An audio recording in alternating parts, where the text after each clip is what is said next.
to make sure that oh shit. Look at Babe. Rayonce. There she is. See, all we had to do is just not pay no attention, and then bam.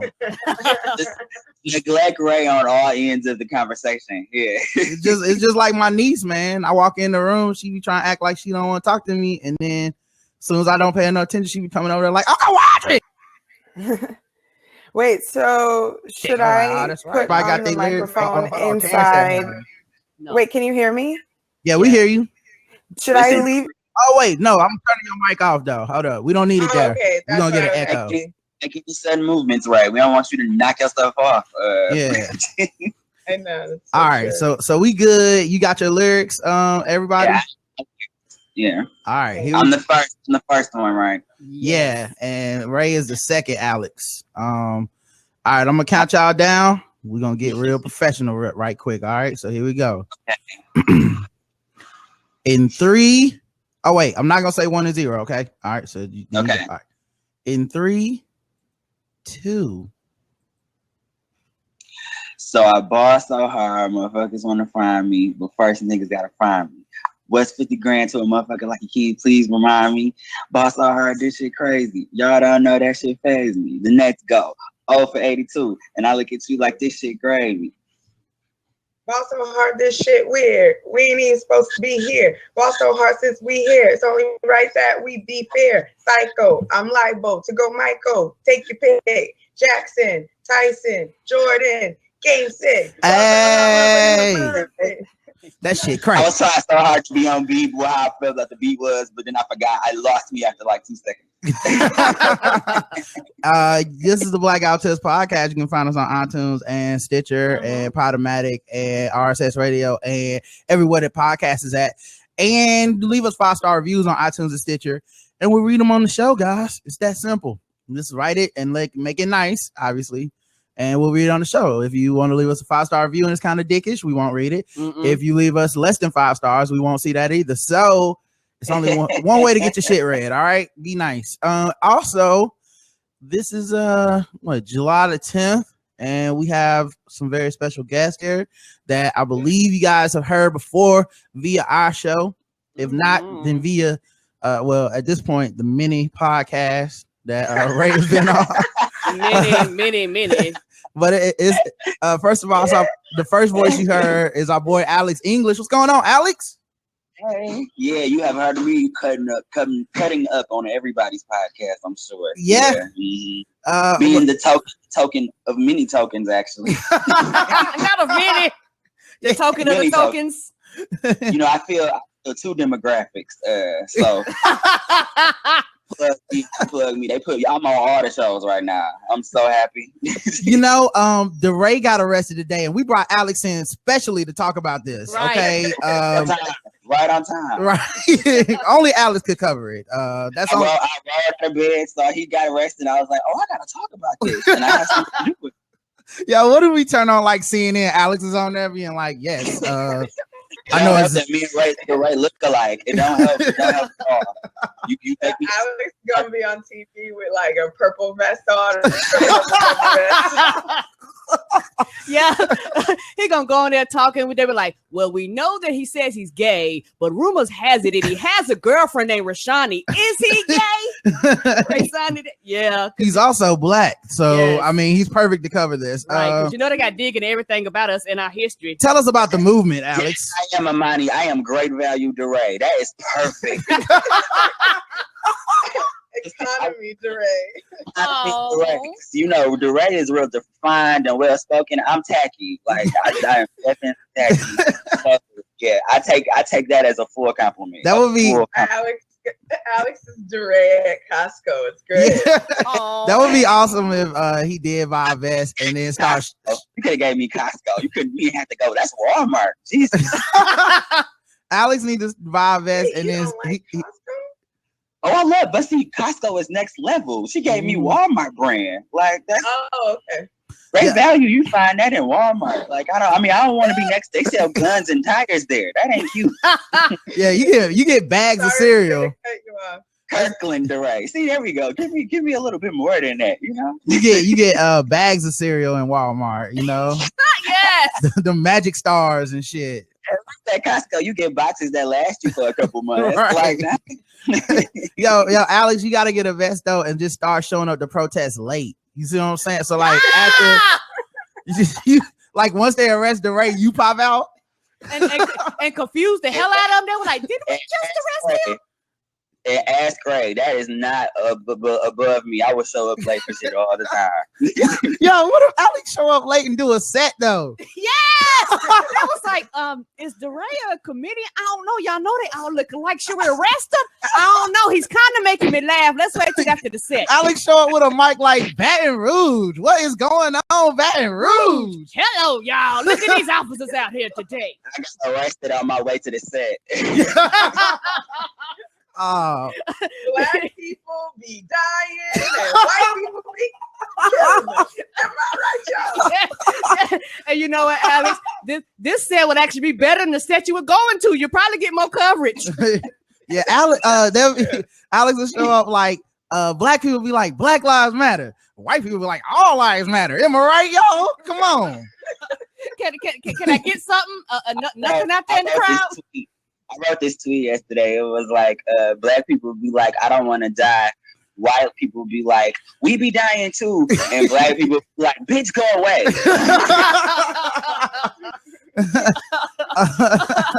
In this set with tip your waitress, have a good night. I'll be here all week. Like, yeah, Alex is dying on stage. No, really, he's dying on stage. Get them police off of him. Like, nah, he really. Mistake the microphone for a gun. Yeah. be like, he killing it. No, he really killing it. Like, they killing him and he killing it. Also, never. She's sometimes late, but she's always on time in my mind. Yes, she is. It's our girl Ray Sanni. What's going on? Hi, how are you? Thank you so much for having me. Oh, thank you for coming on, man. Ray Sanni, we love you, and we love Alex too. But I'm gonna tell you a particular thing about Ray Sanni. Me and Roger talk about you like you live up street and around the corner from us. I want you to know this because I get excited for you because I listen to a lot of podcasts. So it's always a surprise whenever you show up on the set. I'm like, oh shit, I didn't know she was on Two Dope Queens. I'm like, oh shit. So for me, I get excited when I'm like, baby, you know she was on such. Oh shit, she on such too. So, I cannot wait till you get your special on HBO and we gonna claim Black Guy Who Tips Bump. And same thing for you, Alex. Right. Oh, yeah. That's right. Yeah, anything y'all accomplish from this point on, we are taking credit. Yeah, so Alex, when you do your thank you so much. Yeah, when Alex does his special at the MLK March, we're gonna take credit for that shit too. They're gonna be like, is MLK come back? Listen, they don't want. I'm working on that material right now. They don't know. It's so much. We have to get over the emotional part of it first. Oh yes. Now of course, you can find this show everywhere, but make sure you go to the website, theblackoutist.com. And if you want to get in on this live action, go to crowdcast.io. That's where we at currently. And the chat function and everything works great. Mm-hmm. And everybody seems to be in official weapon is the taser, and unofficial sport is bullet ball and bullet ball extreme. And today marks day 571 that Bobby Shmurda has been locked up in jail on $2 million bail that will not be reduced and possibly throughout the entire summer. So he's been locked up for a long ass time. Mm-hmm. And we're also sponsored today. We're double sponsored. We're brought to you by Shadow Dog Productions. Shadow Dog Productions has an album out. It's called Sunspot and Other Ratchetness, and we are all up on that shit. Like every other track is me and Karen being real silly on these audio plays, and you can find it on iTunes and Amazon and laugh with us and laugh at us as we get into silly situations and play different characters. It's very funny through the magic of the internet. And also, we are brought to you by Bevel. This episode is brought to you by Bevel, which is the first and only shaving system designed specifically for coarse, curly hair and sensitive skin. Step up your shave game and say goodbye to razor bumps. Check out getbevel.com and use code TBGWT to get 20% off of your first month at getbevel.com. That's GETBEVEL.com. All right, let's get into news and shit because there's a lot of it. All right. Yes, it is. So first of all, a dude shot up a whole bunch of cops in Dallas, and that was First of all, First of all, I do try. it's been such a hard week. Yeah. Yes, yeah. Like this week has been. It's almost like it was like a no rest. It was like you. It's like you go to sleep, shit happen. You wake up, you're like, oh shit. You up doing the day, some shit happened. You go, you take a lunch break, something else happened. You go on your 15, something else happened. You were like, shit. Yeah, and I mean, you know, like personally for me, like this was even more of a crazier week because like I got fired from a job on Tuesday. Oh, so don't worry, I'm good. Don't worry, everybody, I am fine. But I am not on the street doing this podcast with kids behind me like say B. So we good. But I'm saying like I to make a long story short, like I came from corporate America, like that type of thing. Yeah. So like I was in an office where like tragedies was going on, like, you know, months ago, and they were popping up, and then these white people were, and I was very much so the only black person in the office. So it was like one of them things where like they would be aware of like the news and shit going on pertaining to black people, but then be like, oh yeah, I heard about that on CNN. So about those TPS reports, like that type of thing. They would move. So I hated the job. So me getting fired just before, like right when it was getting ready to go down this week, probably was for the best. Right. Like it was probably for the best. Cause like I don't know how I probably would have got fired a different way. To say the very least. Right. That's how I've been feeling all week. So yeah, and it's hard. And I feel you because I think for people that don't work in the standard corporate American job, don't understand how actually being black in corporate America is the issue all in itself. Like you're black, shit happens, and two things happen. Actually, three things happen. Either you come in and nobody addresses it, nobody talks about it, nobody says anything to you.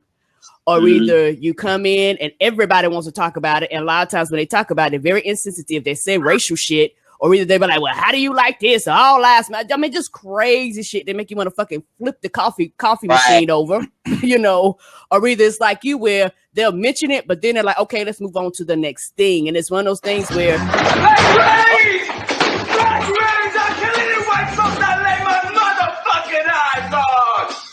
That's what they're expecting to happen if they talk to you about that black shit. Yeah, because that's how you feel on the inside. You might not express it or say it, but you like, you know, because at my job, we don't talk about. Don't talk about. But they know. Yeah, but you know what's crazy is that I had a chick that I worked with. She worked in the billing department of the company that I was in, and this chick one day I heard her say, "There's no racism because we have a black president here." And so from then on out, I stopped holding the elevator for that chick. Like I closed the elevator door every time. Like you will not be riding the elevator with me. No. I just picture like the music from Glory playing as Alex pressing that closed door button over and over. Like while and I look at her like, yeah. Yeah. Like I'll do the thing where I look at them like I am letting them in, but I'm really hitting the close button. I'm like, oh yeah, I got you, dog. Oh damn, I don't know what happened, bro. Oh damn. We lost Ray on screen for some reason. She said people go in and out on your screen. Oh, okay, but they still there. Okay, cool. All right. So the other thing I was gonna say though, working in corporate America and dealing with that shit is a lot of times when that stuff happens, like now that I'm out, I don't necessarily have the coworkers to or the white people to be around to feel that kind of shit. So I just kind of go out into the world and I'm like, oh yeah, that is right. This is awkward for everybody. like these, I'm at Chipotle, like, yeah, man, serve me them Sofritos, and they killed that nigga. So don't forget, you know, let's keep it chipper today. Let's keep it chipper. What's funny is yesterday I found out that because people that know for a while ago on the show I broke up with my white friends. It was pretty big blow up. Yeah, it got nasty. Yeah. But them niggas was like talking about Trump was better than Hillary and shit. I was like, y'all niggas don't care about me. So it was funny. I had lunch with the Asian dude that's in the crew, Chris. He's been on the show before. Mm-hmm. We had lunch with his family and stuff, and it was a great time. Hey, precious. And he was like, "Yeah, man. So you coming to the fantasy football draft?" And I was like, "Nobody told me anything." He's like, "It's the last week of August, man. Maybe they accidentally left you off the list." I was like, "Nah, sounds purposeful." So I got kicked out of my fantasy football league by the white man yesterday. Oh my God. Because I stand up for black rights. Yeah, because the funny part is, I remember he said something about, should I go? And, you know, me being cynical, I looked at him like, nah, that might not be a good idea. Like, you literally fell out with them on something that they stand for. So, nah, and, you know. And how lame are you that this is fantasy football, for God's sake. That's funny.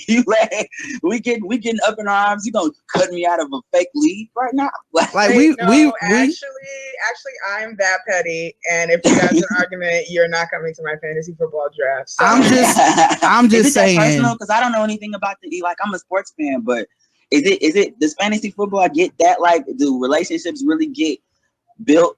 I mean, these were already my friends, so it was like playing. Okay, you know what I'm saying? Like, I made these friends before fantasy football was even a thing. And it's funny though, because I don't know who's gonna take over Team Obamacare and Black Lives Matter from the two leagues. From the two leagues that I'm in. Actually, you should go and just do like really, really passive aggressive team names. Like I want to go on black people with them, and they won't let me participate in the fake ownership of these black men on the field. It's so it's so whack. So true.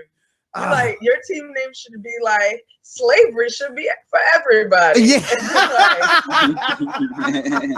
or be like, I can't believe these black men keep grabbing their balls or something like that. Let me just Marshawn Lynch is God. Yeah. There we go. Team Al Sharpton. You know, they hate him. All white people hate Al Sharpton. Would you really want? I don't know. I feel like Al Sharpton does not connote exactly athleticism. You know what I mean? He doesn't. You know? I want the slickest team. The most insane thing about Al Sharpton is his hair. And yes. But have you ever tried tackling a man in a nylon jogging suit? It's a very hard task. What activated in his hair? Shit, yeah. That's impossible. Al Sharpton team would be like Yaki 101. Like, oh, that must be his team. I know he'd be slipping through them tackles and shit. Yes. Damn, I can't get his slick ass. His hair got more stamina than I do. Right. For real. Actually, did you see, like, someone sent me a link to the naked photos in the ESPN body issue because she's a genius. And one of the photos was Vince Wilfork. And I cannot fathom being able to move that fast with all that weight on your body. Yeah. Like, offensive linemen are like insane. Like, I have bad knees because I wear flip-flops, and this thing is like carrying around like 400 pounds and moving at the speed of trains. That's nuts to me. I think people underestimate that. Like, these aren't small dudes, and they are like quicker than the average person. Yeah, it's nuts. I think they're the best athletes on the field, but the you know what I'm saying, but where all the action is taking place on a football field, you can't see all that shit. And nobody cares if they don't score a touchdown. So you can see a wide receiver's butt, and they're usually pretty nice. Yeah, so, usually. I'm just trying to grab butts that look like Larry Fitzgerald's. You know. I hear you, man. But so back to these dead cops, though. Bring it back to levity. You keep saying it like that. I'm laughing, but I'm not laughing. I'm laughing at Rod's delivery of the message more than within it. Very. So back to these cops that ain't gonna breathe no more. Yeah. So I was reading something. I was reading something very interesting though earlier about how someone wrote a really great post about how it's amazing. Like, the time, they used a bomb to kill the person. Oh yeah, hold on. We gonna get into that. We about to get into that. Yeah, because it's fresh. Because I just read it like before I got on with y'all, and it really struck a chord with me. I got you, dog. We got to go there.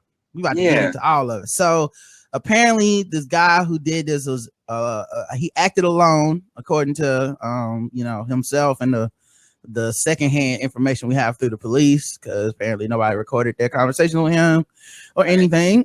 But his name is Micah Xavier Johnson. He's 25 years old. He shot 5 police dead at a Black Lives Matter protest, which it was ending actually, and then he unleashed fire on these cops. He actually shot 2 bystanders too. And they lived, but he shot like 12 cops and 5 of them died. They also went to his home. He had bomb making materials, ballistic vests, rifles, ammunition, and a combat journal in his home. And so he basically ended up in a standoff with them for a couple hours, where, according to police, they were in communication with him, and he was saying that he was upset at white people, and he told the hostage negotiator he wanted to kill white people, especially white police officers. And they also said, like, after the talks stalled, they sent in a robot what these robots do typically is they disarm bombs. Now, most people in America probably think disarming a bomb means like MacGyver turning the blue line into the red line and touching them. No, what normally happens when you disarm a bomb is you actually blow it up. Like, okay. Right. Yeah. Okay, Yeah, that's so how they disarm. okay, so you got the countdown going on, and then it hit 1 and nothing happens. There's no white man sweating with his fingers, like moving like this and shit. There's none of that. It's just it's just a dude. I mean, it's just you sitting in a robot basically, and you move everyone out the area, and you detonate whatever the package is. And sometimes it's a package full of books, and sometimes it's a bomb. So their story at first, because being on live on TV and all this shit, watching it play out, you see the story kind of change. But the story at first was he had an explosive device or package in there with him, and they sent in the robot to blow up that package that was next to him.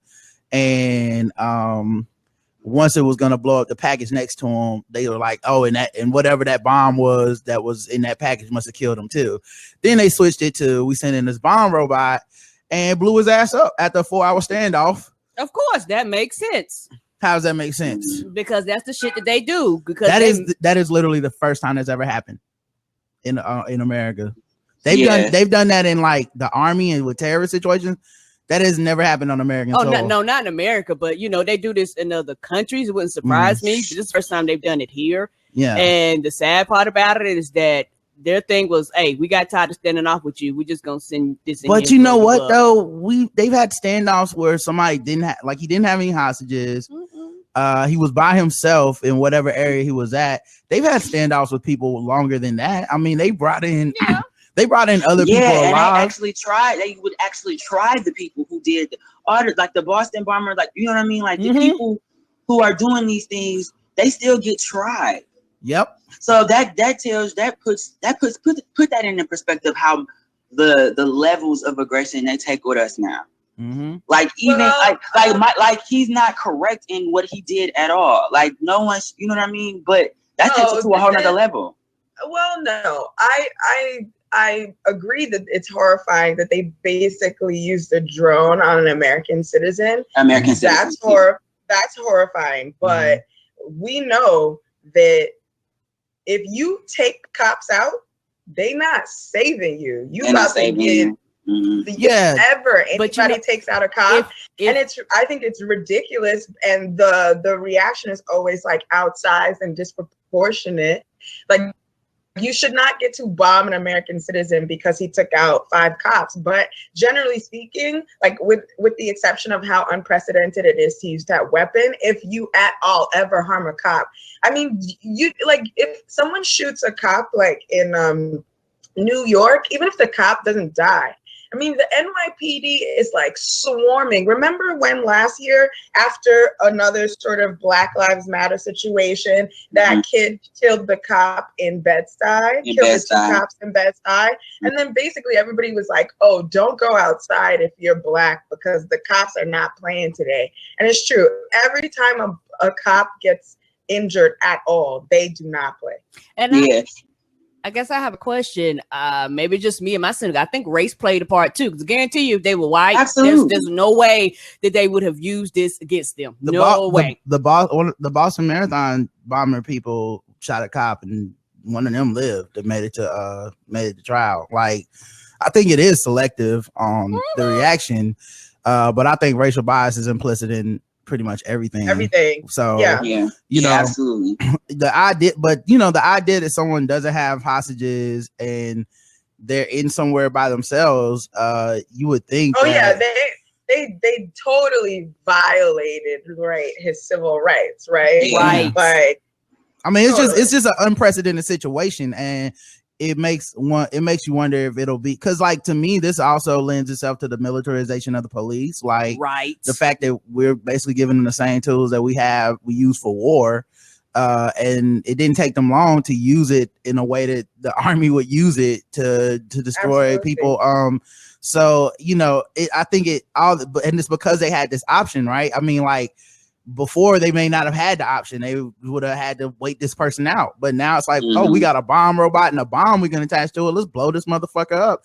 And of course they're not gonna care because he killed police officers. I understand and empathize with the idea of the anger that has to be there, you know, but at the same time, that's not your job, you know. like the job isn't the job isn't vigilante justice, you know. That's the reason the job is hard, is because you don't get to do that kind of shit, allegedly. That and also the fact that they didn't want him alive, because you know a lot of people tell their side of the story.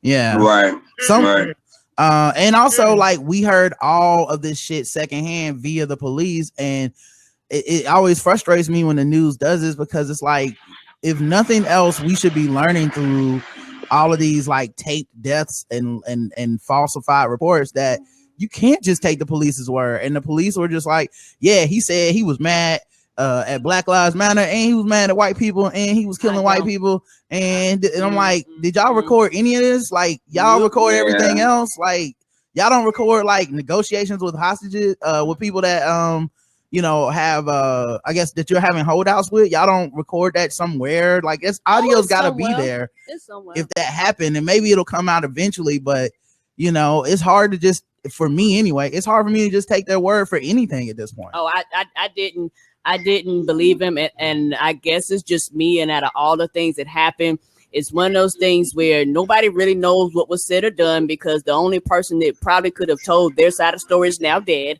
So the only narrative you're going to hear is the police officers. And I guess from my mind, it makes no sense to be anti-cops, anti-Black Lives Matter, anti-everybody. That shit makes no fucking sense. Well, also, go off, Karen. People who do stuff like that aren't trying to make sense, right? Right. Like, even if he really was on some fuck white cops, they keep killing our Black citizens, any rational person isn't gonna light up a protest where also other Black citizens are speaking out against the injustice. It's not like he only hit cops, he hit Black women too. Right. So he wasn't rational, and he obviously didn't have our intentions in mind, because our intentions aren't to take out the police. Our intentions are to correct them. And I'm not somebody who believes that extermination is correction. I wish he hadn't have died, you know? Right. Yeah. But, because that's a part of the story that we did not get. We don't know how frustrated his mindset. Think of like all the people who he was one of them people who were like, I don't know what to do. I don't know what else to do.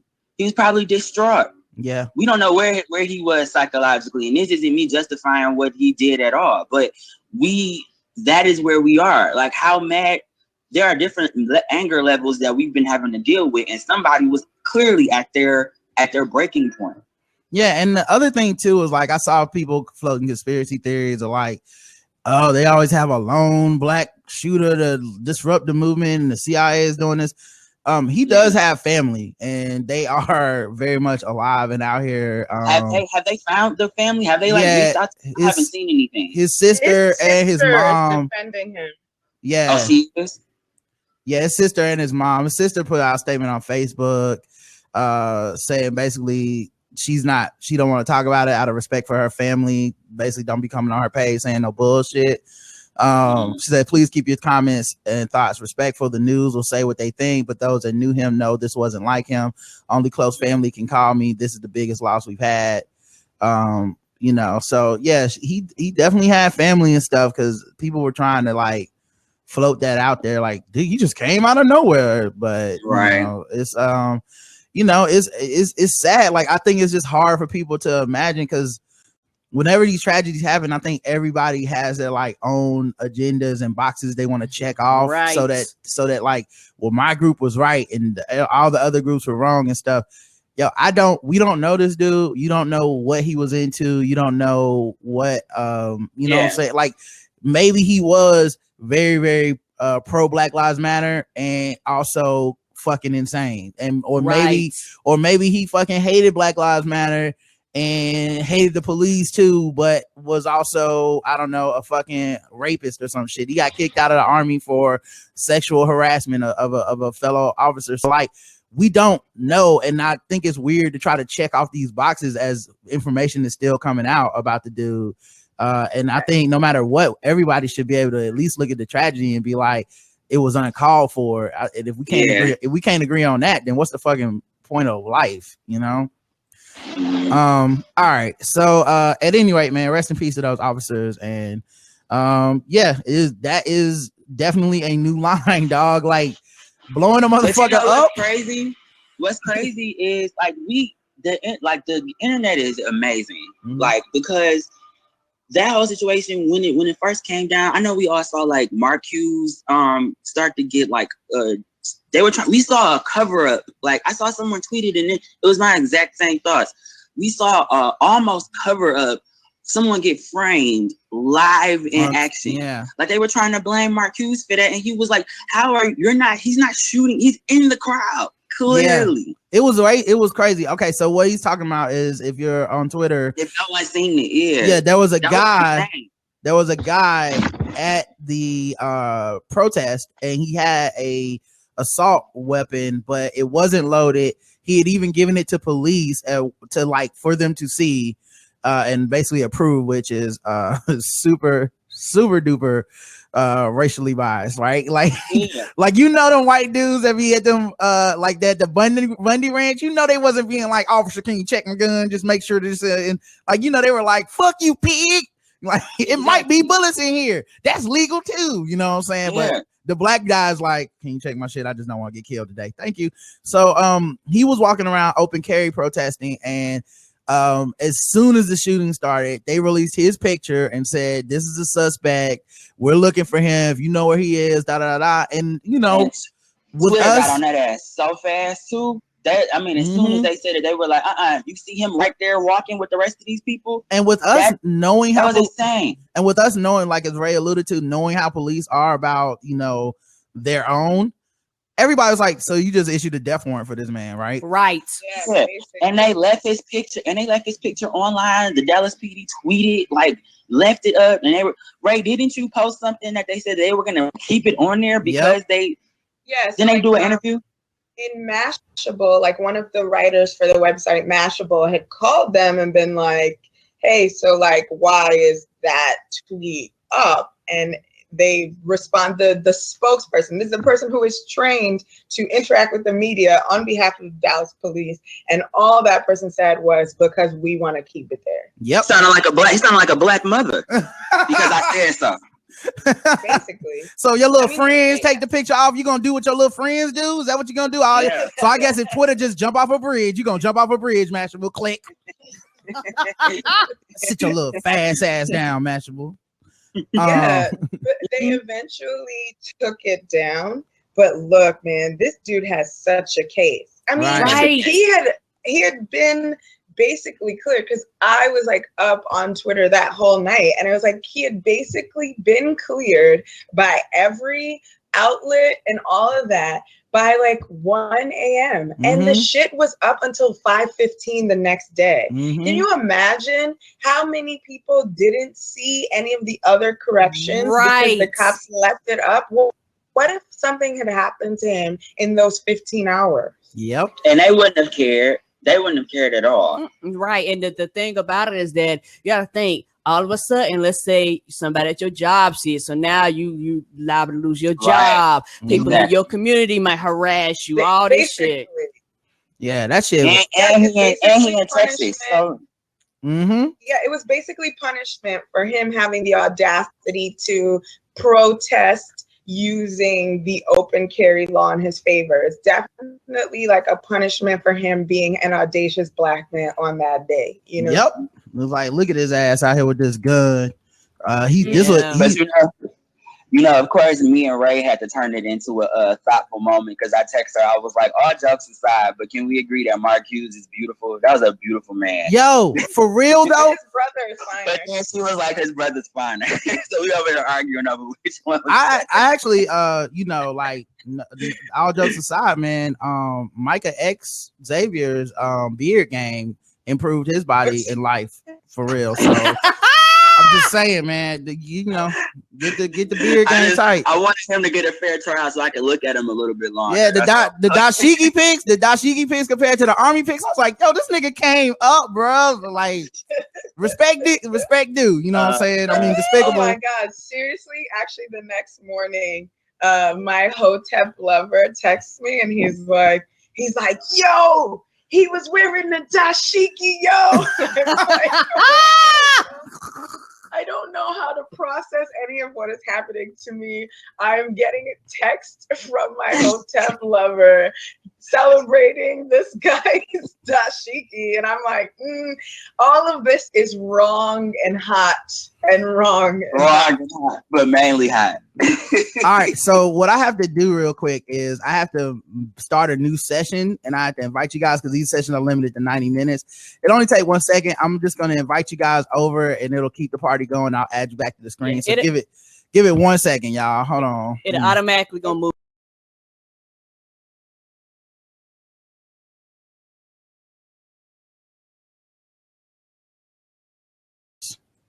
And oh, cool. Oh, I can still hear y'all. So normally it makes it disconnect. Let me see if it adds y'all to the screen automatically. That's cool. It might. I'm hearing you twice. You hear me twice? Okay. All right. So y'all need to go to like an echo. All right. Y'all need to go to the new session. I got the thing on mute, but I'm on Skype. Yeah. Okay. So you hear me via Skype, and all right. Okay, give it a few seconds. It'll start slowly rolling everybody in the chat. There you go. All right. Yeah. All right. Let me invite Ray. Yes. This is the only part they need to add to. I'm gonna send this still in feedback. Karen, I just invited you, and about to invite Alex as soon as I find him. I can't. Oh, there you go. I'm inviting Alex. Yeah, now. I guess when you do this, I think it should automatically move the people on camera over. It should, yeah. I'll send him a message, and then let me mute. Ooh, Karen. Ooh, Karen. Baby. And let me mute y'all's mic so we can see if we can fix that echo. All right, y'all still getting the echo? No, I don't think so. All right, so no, I'm good. All right, cool. So after seeing all this shit, man, with them killing all these people and stuff, and you know, the cops getting shot up, and then you know, before and after that, some black men got killed by the cops. I've decided that if I die by the cops, I want y'all, Karen, you have access to all my social media. I want you to change all my avatars to pictures of dogs or like lions or like a gorilla or something, so that you know I need white people to care so that we can get justice. And I feel like it has to be an American eagle that, you know, with a flag underneath. Change all my names to like Rod the police puppy, or you know what I'm saying? Marine Gay, the gorilla, something, you know, something. Hey, I gotta bestow that on you. That's you're my Karen, so yeah. I'm gonna need y'all to have my back, and we just gonna have to all pretend that I'm an animal. So, because I feel like we can get the proper justice if white folks show up in droves. I mean, they shut that dentist down for killing that lion. Shut him down. They tracked down that black family's criminal history because they had to kill a gorilla because their baby got in there. Yeah, you know. So I feel like we're gonna have to organize, y'all, because this is the only way to make it work. And I've already I guess the Facebook group on the Facebook Black Guy to Facebook group gave me I'm a koala. So that's what you changed me to. I'll change you to a koala, Karen the koala. Right, because they had a running joke how I'm cute, but I will fuck you up. So they was like, well, ain't no other animal could do that outside of koala. We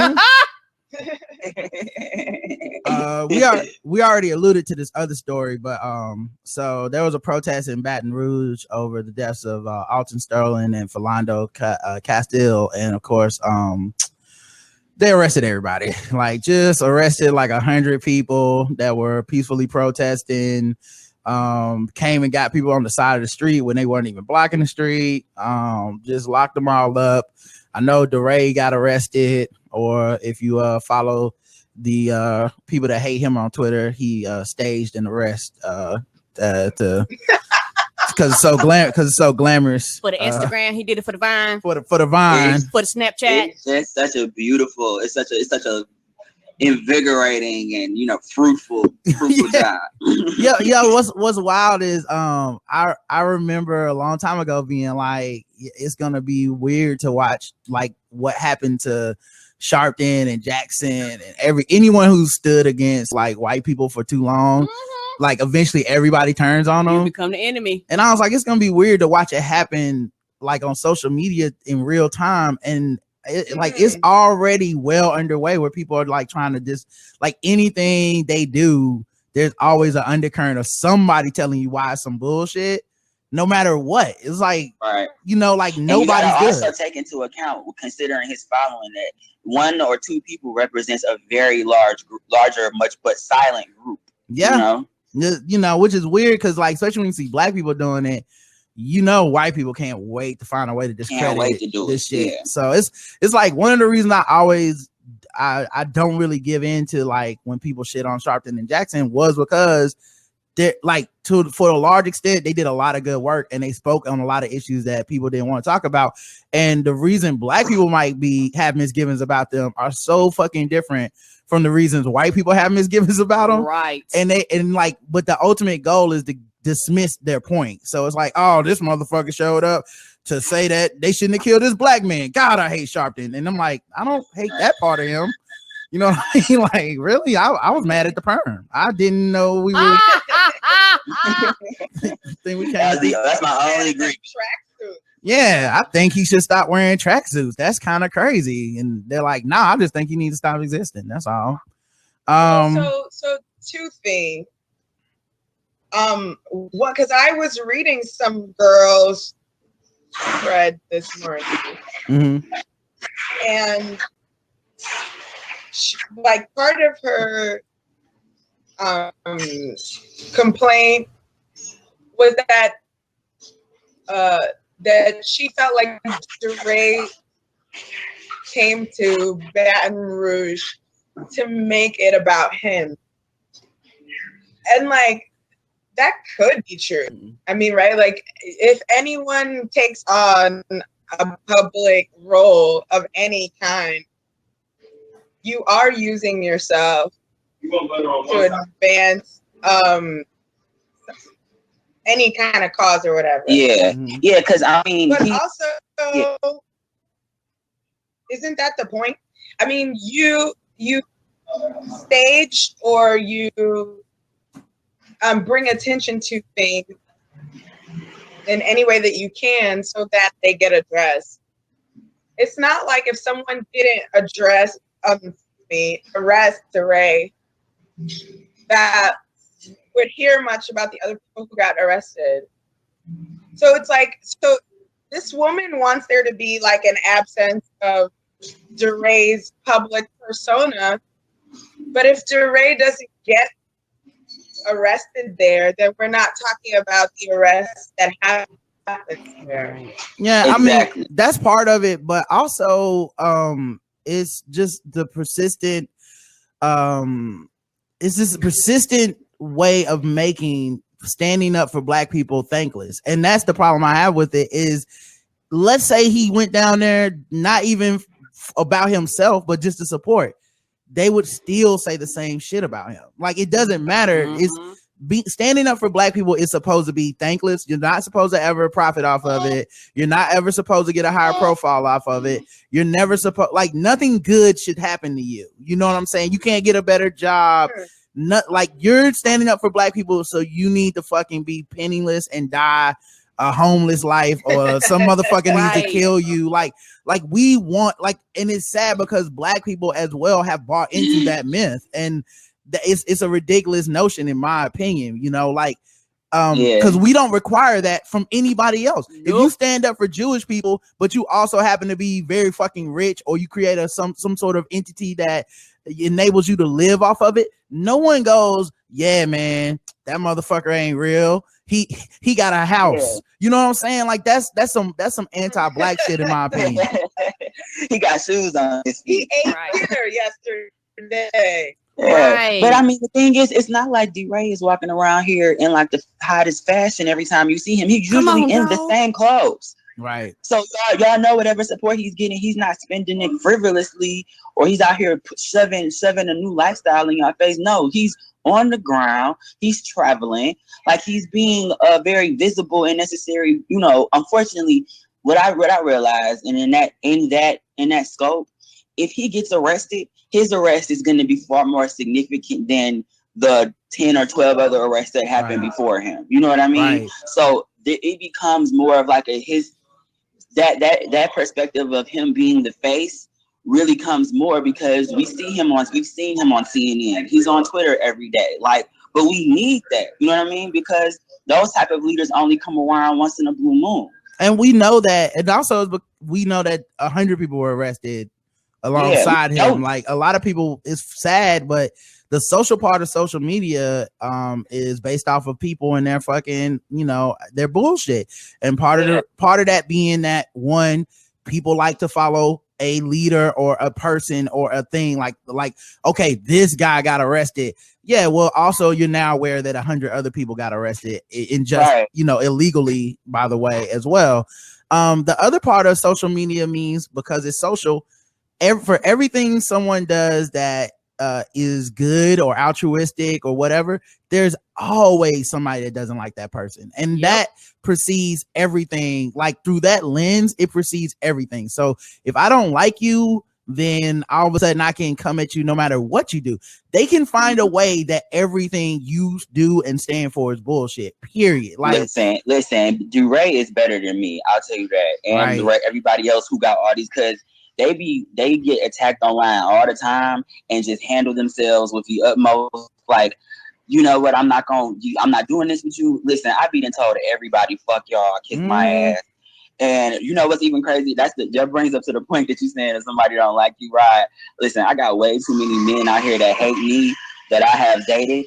And I know that if I took a space like that, it would go from Black Lives Matter to Alex's ass don't matter. Like, you know, I don't fuck with him. He didn't text me back. So it's just like, I don't need my business being all in the streets like that. Yeah. And they will put it out there too. Yeah, and I And I think I would be petty in the whole different way. Lord. Different way. It'd be on some shit like, oh, remember when you ghosted me in 2005? Mm-hmm. Now you see me leading the movement for your dumbass. I'm gonna send the cops in your direction. Oh my God. It's gonna be. Karen, what were you gonna say? Y'all said they are better. I could truly say they better than me, because the thing about DeRay, I guess, from the outside looking in, when DeRay wasn't making no money doing interviews, talking about he was sleeping at people's houses and shit like that, people was like, oh, he ain't poor enough, wearing the same vest everywhere. They was like, oh, he ain't poor enough. He was like, look, I ain't got no money in my bank account. They was like, nigga, you ain't poor enough. And now he gets a job and they was like, oh, now you got money. It's like the people got to live and survive too. It's like, if something happened, how can you expect for them to bail people out of jail without money? How can you expect them to have lawyers without money? How can you expect them to organize shit without money? How can you expect them to feed the protesters without money? The shit costs money. Well, you know, it's just the go off, Karen. Karen went off just now, and I loved every part of it. It's just the glamorous protest life, Karen. That's all. Yeah. I mean, it's just you know, $1 million limos. Also, why wouldn't you want someone like him who's doing the very best that they can, who's actually skilled at getting the attention? Why wouldn't you want him to thrive and get a position of some kind of power? You know what I mean? Why wouldn't you want that? No, I would rather someone on the ground that's talking to people and, like, you know, has exposure and has gained experience in these type of situations. Hell yeah, I want them to get a job in politics or something, because I know that at the very least, regardless of what you think of them on the outside or what you might view of them, there's no denying the fact that they're working for me. Right. I would rather that spot. I would rather that spot go to a racist white person because DeRay blocked me on Twitter, and I'm sorry, but you can't block me on Twitter and then be out here leading the movement, okay? Because that is a problem. I feel like, Rod, you are speaking Sean King's internal monologue. I want us all to get free, but not free from that nigga. Just can we like get free around him? Right. You know what I'm saying? Like, can we just kind of like? Why can't I be the person to lead us to freedom? I mean, I'm not. No, I don't. Now, I don't want to be the one to lead because you know what I'm saying. The AC in you here should, is cool no, and it's no, hot outside. It's very. No, you should. No, it's very hot in the You marches, should. Karen. Okay, it is 100 degrees out. You know I'm asthmatic, but I'm just saying, can we like get freedom through some other person that's willing to get arrested instead of him because he muted me on Facebook and I don't appreciate this bullshit. Okay, so you got the hot takes, but you don't want the hot bullets that come with them hot takes. Look, that vest looks hot to me. Okay, I saw him being an interview in South Carolina. Look, because he kicked me out of the group chat. I'm just saying. Right. I wear a scarf. Can't somebody just wear a scarf instead of a vest? Can we just do something different here? That's all I'm asking. I don't have a Patagonia vest on. I wear Warby Parker glasses. There you go. So like it's there. We can lead through Alex. Okay, that's what we'll do. We'll start the movement with Alex now. Our protests need to be fashionable now. They need to wear the new Yeezys. I also saw people hating on him because he was gay today. I mean, they always do. What they got to do with anything? Right? It's like, I wish he wasn't gay so we could really unite around him. I was like, nigga, he not trying to fuck you. What's wrong with you, dummy? You gonna wait till you a hashtag to be like, I hope somebody come save me, but make sure it's a straight person. Dude, I'm not marching and staring at your print. Calm down. Right. Like, it ain't even that deep. See, and that's what I've been talking about. But also, if you are, Listen, I was in the march in Union Square this week, and I mean, I was, you know, but I was trying to stay focused. Right. You know, my eyes was wandering. I'm not above giving away protest spots. Protest. Mm-hmm. You know, go ahead and get you some. Look, you can kill two. There's something really sexy about a dude who believes in equality. Hey, give him all the right. That's right. All these little woke ass babies gonna be running around in 9 months. It's gonna be beautiful. Exactly. Yeah, it's. Do you remember that story about that? Those two young girls from marching in Ferguson, they got married. Mm-hmm. Yeah, exactly. I'm gonna have I'm gonna have a generation of work. That's like I tell all of my straight homeboys. I tell them like you're married, so I don't need to tell you this, and you're a good person. But I tell all my straight friends, I'm like, look, dude, there's nothing sexier you can tell a woman right now, but I believe in gay marriage. Right? You love that. Women love that. Gay men are like puppies. We're like puppies for straight men. Like I'm telling you, I better get on board with this. Like that, a lot of women are just like, oh, you have. Oh my God. That's a good point. Right, you have touched a soft spot in my heart. But I'm gonna tell you this. I don't care if the person supporting Black Lives Matter is a green, bisexual, transgender alien. If he's bringing his ass down here marching on my behalf, he got my goddamn support. Right. God damn, man. I met my boyfriend at a Trans Lives Matter rally, and it was great.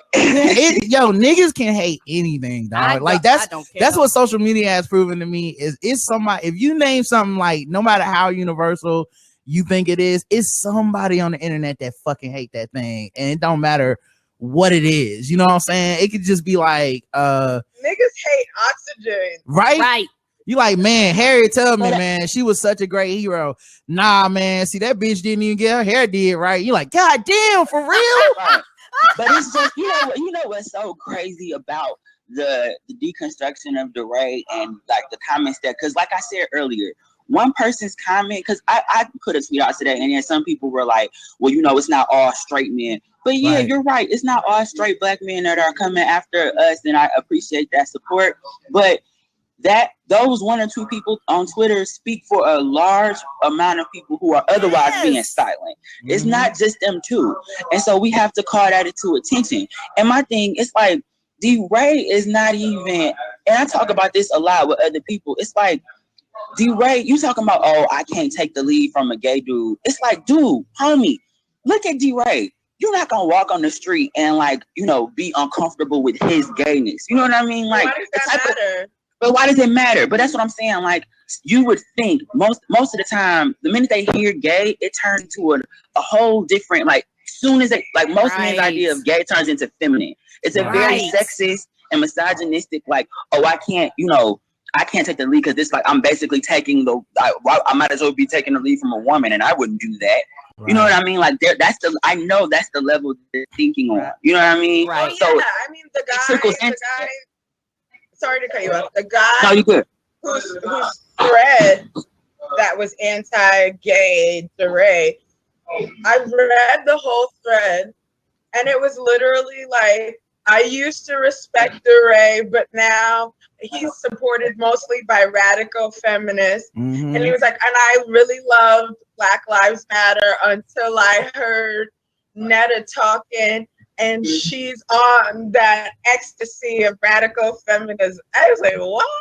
Well, you know, that's the other part of the social thing is that the people that say these things get and that's, you know, because they're always like talking about the attention that, you know, these bigger people are getting, but they end up getting a lot of attention too from their dissent. Like, they're basically taking the devil's advocate approach to social media. And when they get attention, like, to them, that's not the same vein of, because to me, I feel like their accusation points a lot at their motivation. And I think that happens a lot with people. Like, it's like when people don't like me and they'll be like, well, that's because you think you got a great podcast. You can just, and you're like, oh, so you think I have a great podcast? Because I was just thinking I was just having a good time. But you just said, you know what I mean? Yeah, you think you cute. Oh, okay. So you think I'm cute. Cool. Because I wasn't really even on that shit right now, but I feel better knowing that you are. And that's kind of the thing that happens with a lot of the, like, you're doing this for money, you're doing this for attention, you're doing this. It's like, well, that sounds like what you would be doing it for. Right. You're so cynical, you can't even, like, in yourself, you can't even find the matrix that would say, I would do this out of the goodness of my heart. And so you can't imagine anybody else having that shit. And that's why I think like a lot of it comes from. When thieves think everybody's a thief. Right, exactly. So at any rate, though, you know, get free, DeRay, man. You know, you got to start work soon, and you know, he just got that job, and I don't want him to be fucked up. They be like, he couldn't start, he was in jail. So that's it. Like, there's this frustration I've been having where it's like, there are perfectly legitimate reasons to not like every aspect of somebody's philosophy, but you don't get to have that conversation because it's a tinderbox, basically. Like, if at all, like, so there's some like DeRay having that position in schools is an interesting to talk interesting thing to talk about because I'm somebody who does some charter schools, for example, and he has a history of working with and promoting charter schools. But it's like now I can't talk about that because if I say that, some racist or some dickhead is gonna go, yeah, Ray sucks on everything now. Kill him, stab him, go to jail.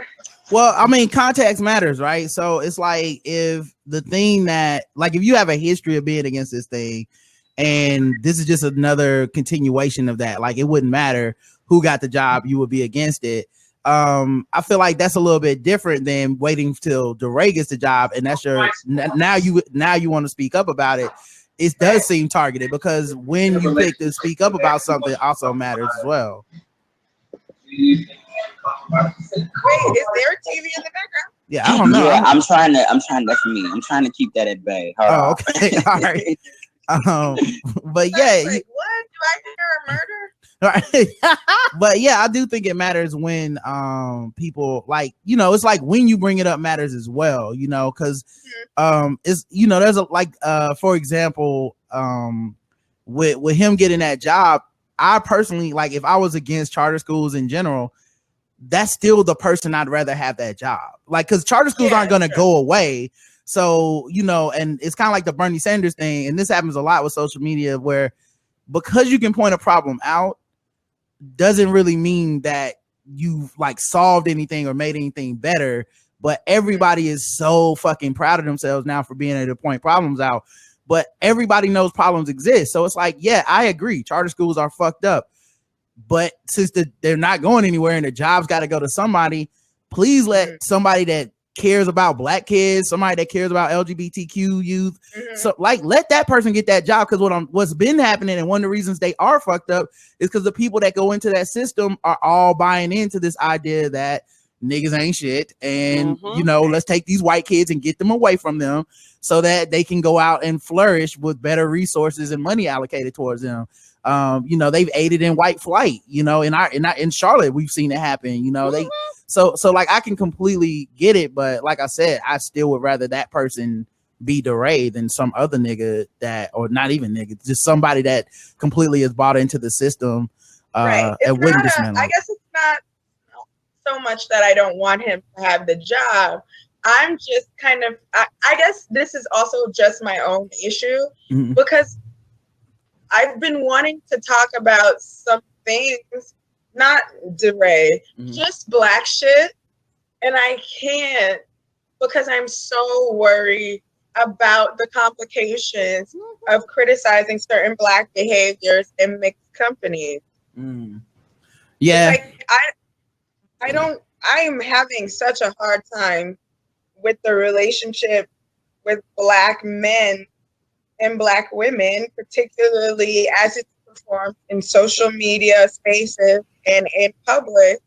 And there's still this instinct in me to protect the black men. So I try not to have those conversations in the places where they need to happen most. Right. Yeah, it's not reciprocated at all. No, it's like really niggas feel comfortable talking about black women and how they fucked up every single day in public. Every day, dog. Does the sun come up? Yes. Well, then they gonna talk shit.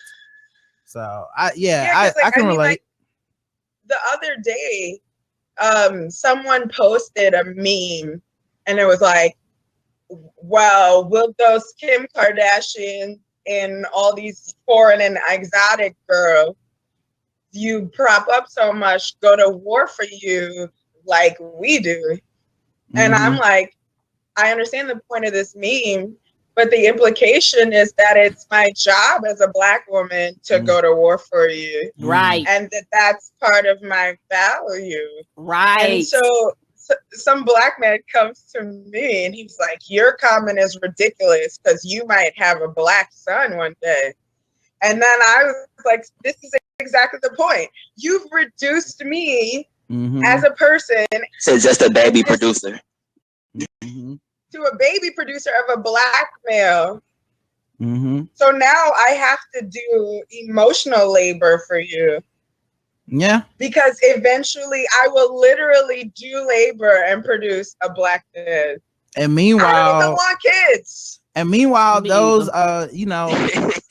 On top of everything else. Yeah. And meanwhile, Kim Kardashian does have black kids. Like, so that's like, so if the excuse is, well, you have to do it because you're gonna have black kids. Like, well, she got black kids. She can speak her ass up too. Then, if that's what the measurement is, like, why are we, but black men do feel that black women owe them their allegiance, and they start from that point and trickle it down. Like, the logic is filtered through the lens of an assumption that black women will always be not only subservient, but and that assumption comes from the fact that black women just always show up. Right. See, once they stop showing up is when they like, what happened? Why you? No, you don't get to have it both ways. Right. Yeah. And actually, I was talking to my former, sometimes present Hotep lover, and we were talking about catcalling on the street, and I'm saying like it's fucked up, it's not good, and his response was, well, we have to get niggas off the street. If those men had jobs, then they wouldn't be on the corner catcalling at women. Or if they don't have jobs, it doesn't mean they get to catcall me. How come my need for immediate safety requires a systemic overhaul to employ black men so black women feel safe? Why not just let black women be safe? Yeah. I mean, well, that's to come at the expense of somebody giving up something, which would be black men giving up their right to yell at random black or women walking down the street. So of course we can't have that. I mean, come on. I want you to be equal, but not if it means I gotta give some shit up now. Come on. I want you to not if I have to stop behaving like an animal. Right. Like I don't have any sense. And the thing is, it's like the people say that a lot of racism, people in general say that black men act like animals, but then a lot of the, especially hoteps, come in and say, well, I act like an animal because I can't control myself. Are you an animal or are you not an animal? Right. They say you are and you claim you are too. Right. Also, I get to only bark at my queen. I'm the only person that gets to bark at my queen. The white devil does not get to bark at my queen. Okay? But I also do want to bark at these white women's now. I mean, we got to do that too. We can't just be. I should be able to bark at everybody. Right. Hey, girl. Hey, sister. Can you tap that white woman on the shoulder so I can tell her her titties are sweet? Appreciate you. Also. Like this is gonna be a black ass show, man. Also, some white people and non-black people have been speaking up and speaking out in the wake of these killings by the police. Misha Barton, she sent out an Instagram of herself on a yacht, looking very, very sad. Oh, I can't tell if she's holding a glass of wine or not. Yep, it's a glass of wine. So she was very sad holding a glass of wine, and she said, "I'm truly heartbroken to watch videos like the hashtag." Oh wait, I can show y'all this. I forgot. Yes, you can. On my screen share. It'll pop up on you. It's basically the same as when those Instagram models post like suggestive photos, and then it'd be like a Drake lyric at the bottom. Like it's the same shit she just did. Karen, I can't show them because we got 4 people on. In the name of Black Lives Matter. Hold on, my bad. Go say that one more time. Say that one more time, Alex. Sorry. I was like, it's basically the equivalent of like when those Instagram models be posting half naked pictures, but then be putting like some thoughtful Drake lyric attached with like Ralph Waldo Emerson quote or some shit like that, some shit they found on the internet. Yeah. All right, so here's her picture so you guys can see it real quick, and then Karen will come back on screen. But she says, "I'm truly heartbroken to watch videos like the hashtag Alton Sterling execution. This may have been going on forever in the United States, but thank God the pigs get caught on camera now. It's unthinkable and an embarrassment to America, the country I was brought up in. Somebody make a change. We need gun control and unity and a real president. So think about that when this election is around the corner. The world is a precarious place right now. Hashtag stop, hashtag reflect, hashtag act appropriately." Meanwhile, the photo looks like white privilege. Like if white privilege were in the dictionary and you put it inside, like that picture would be right next to it. Oh. But look though, okay, so she learned, right? Because she realized that okay, motherfuckers are, they went in on her. She took the post down and everything. And then she put after the Dallas shooting, she went. Dapper Denise says she's struggling from the yacht party. Exactly. She says humanity is slipping through our fingers. Pray for the victims. Pray for our country. Pray for the world. Hashtag pray for Dallas. And she put that on Twitter. But yeah, people were going in on her on this yacht for basically speaking up and in a, I guess, insensitive way, from the yacht. And then also Kim Kardashian posted a message about Black Lives Matter on her I missed that. I didn't see that. She says this week we watched, she put hashtag Black Lives Matter in big bold ass lettering so you can see. Yeah. Should I put this on the screen too, Karen? You can. All right, let me screen share this shit too. Hold on, so y'all can see the proof with thine own eyes. This week we watched Alton Sterling and Philando Castile, two innocent black men, get senselessly murdered by police officers. Like a lot of you guys, I watched the videos and was appalled and completely heartbroken. I was left speechless, angry, and numb. I want my children to grow up knowing that their lives matter. I do not ever want to have to teach my son to be scared of the police or tell him that he has to watch his back because the people we are told to trust, the people who protect and serve, in quotes, may not be protected. Did Kanye write this? May not be protecting and serving him because of the color of his skin. The last thing we need is the fuel. What'd you say? Oh, I was just being annoyed. Oh, all right. The last thing I said, what about her daughter? Oh, yep. The last thing we need is to fuel anger with more hate and violence, especially towards the many incredible police officers who risk their lives every single day to protect our families and communities. We must peacefully use power to our voices. Of our voices and the strength of our numbers to demand change in the judicial system so that brutality doesn't ever go unpunished. It is our responsibility as Americans and as parents to create a safe future for our children. We must do something now. We must speak up until we are heard and real and effective changes are made. Alton Sterling, Philando Castile, Trayvon Martin, Mike Brown, Eric Garner, Freddie Gray, Tamir Rice, Sandra Bland, Sean Bell, and unfortunately so many more. Hashtags are not enough. This must end now. Click here to find your legislator. Donate to Philando Castile's family here. Donate to Alton Sterling's family here. Hashtag Black Lives Matter. Okay, let me say something really fast though. Because here's the thing. Like Kim, thank you, Kim. Like, okay, but maybe her Instagram is probably not the most productive place, because I was listening to you, Ryan, and I saw her post, but I got very distracted by her Instagram pictures before and after it. And I'm looking at this one photo of her. Kim Kardashian is built like Mewtwo.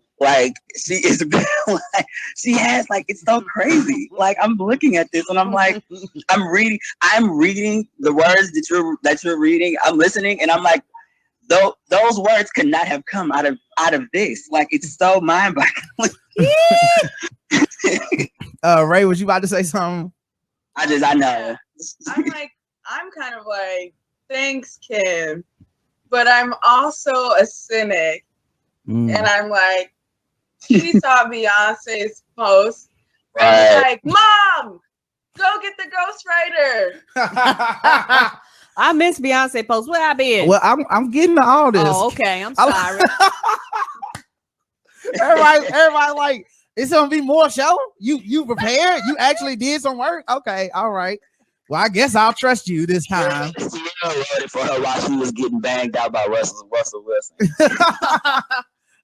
So yeah, the thing is, I appreciate her using her platform to say something, even if a ghostwriter wrote this shit, which may be true because it is very well written and very put together. Yes, even if she wrote it herself, either way, it's better that it's out there. And her Instagram has a huge amount of followers and stuff.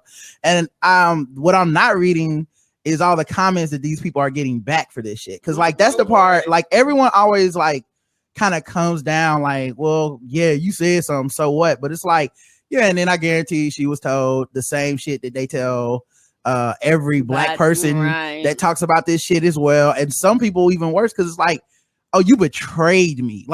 You supposed to be rich and away from this shit. Like, yeah, you got your black kids and your black family and your black cousin, but like, can you not talk about this? Because like, I tune in to get my makeup tips and you fucking it up for me.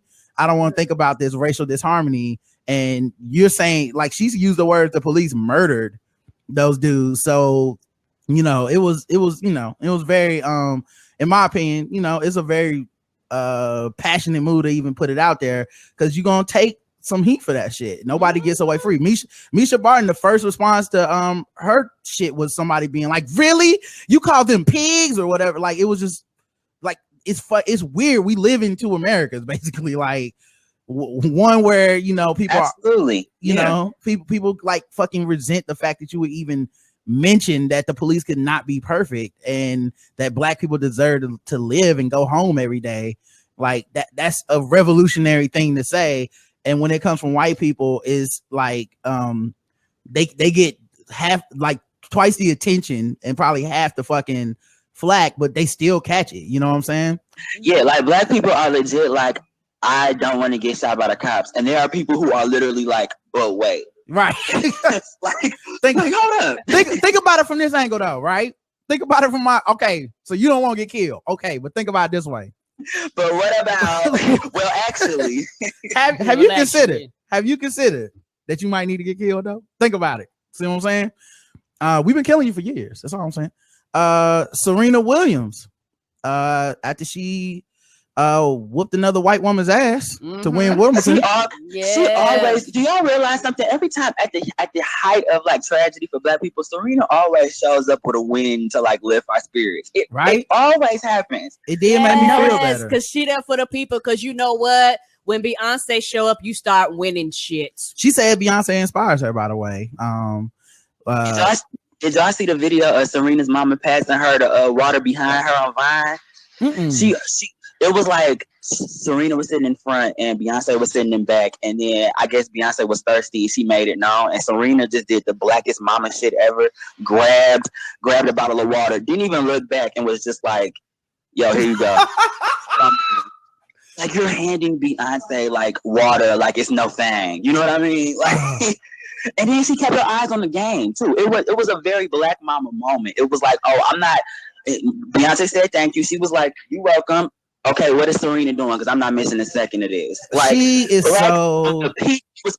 peak black mama. Yeah, Serena is so super black, man, and Beyonce is so super black, man. And they stand up for black folks so fucking hard when they really didn't have to. Like, they could have completely opted out of all this shit and be like, "But I'm just trying to make my money," because Republicans buy shoes too.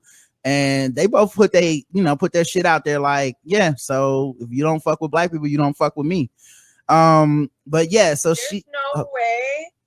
there's no way that Serena could ever, because I was watching some clip somebody put of her father yelling at some white male reporter after he tried to destroy Venus's self-esteem when she was like 14.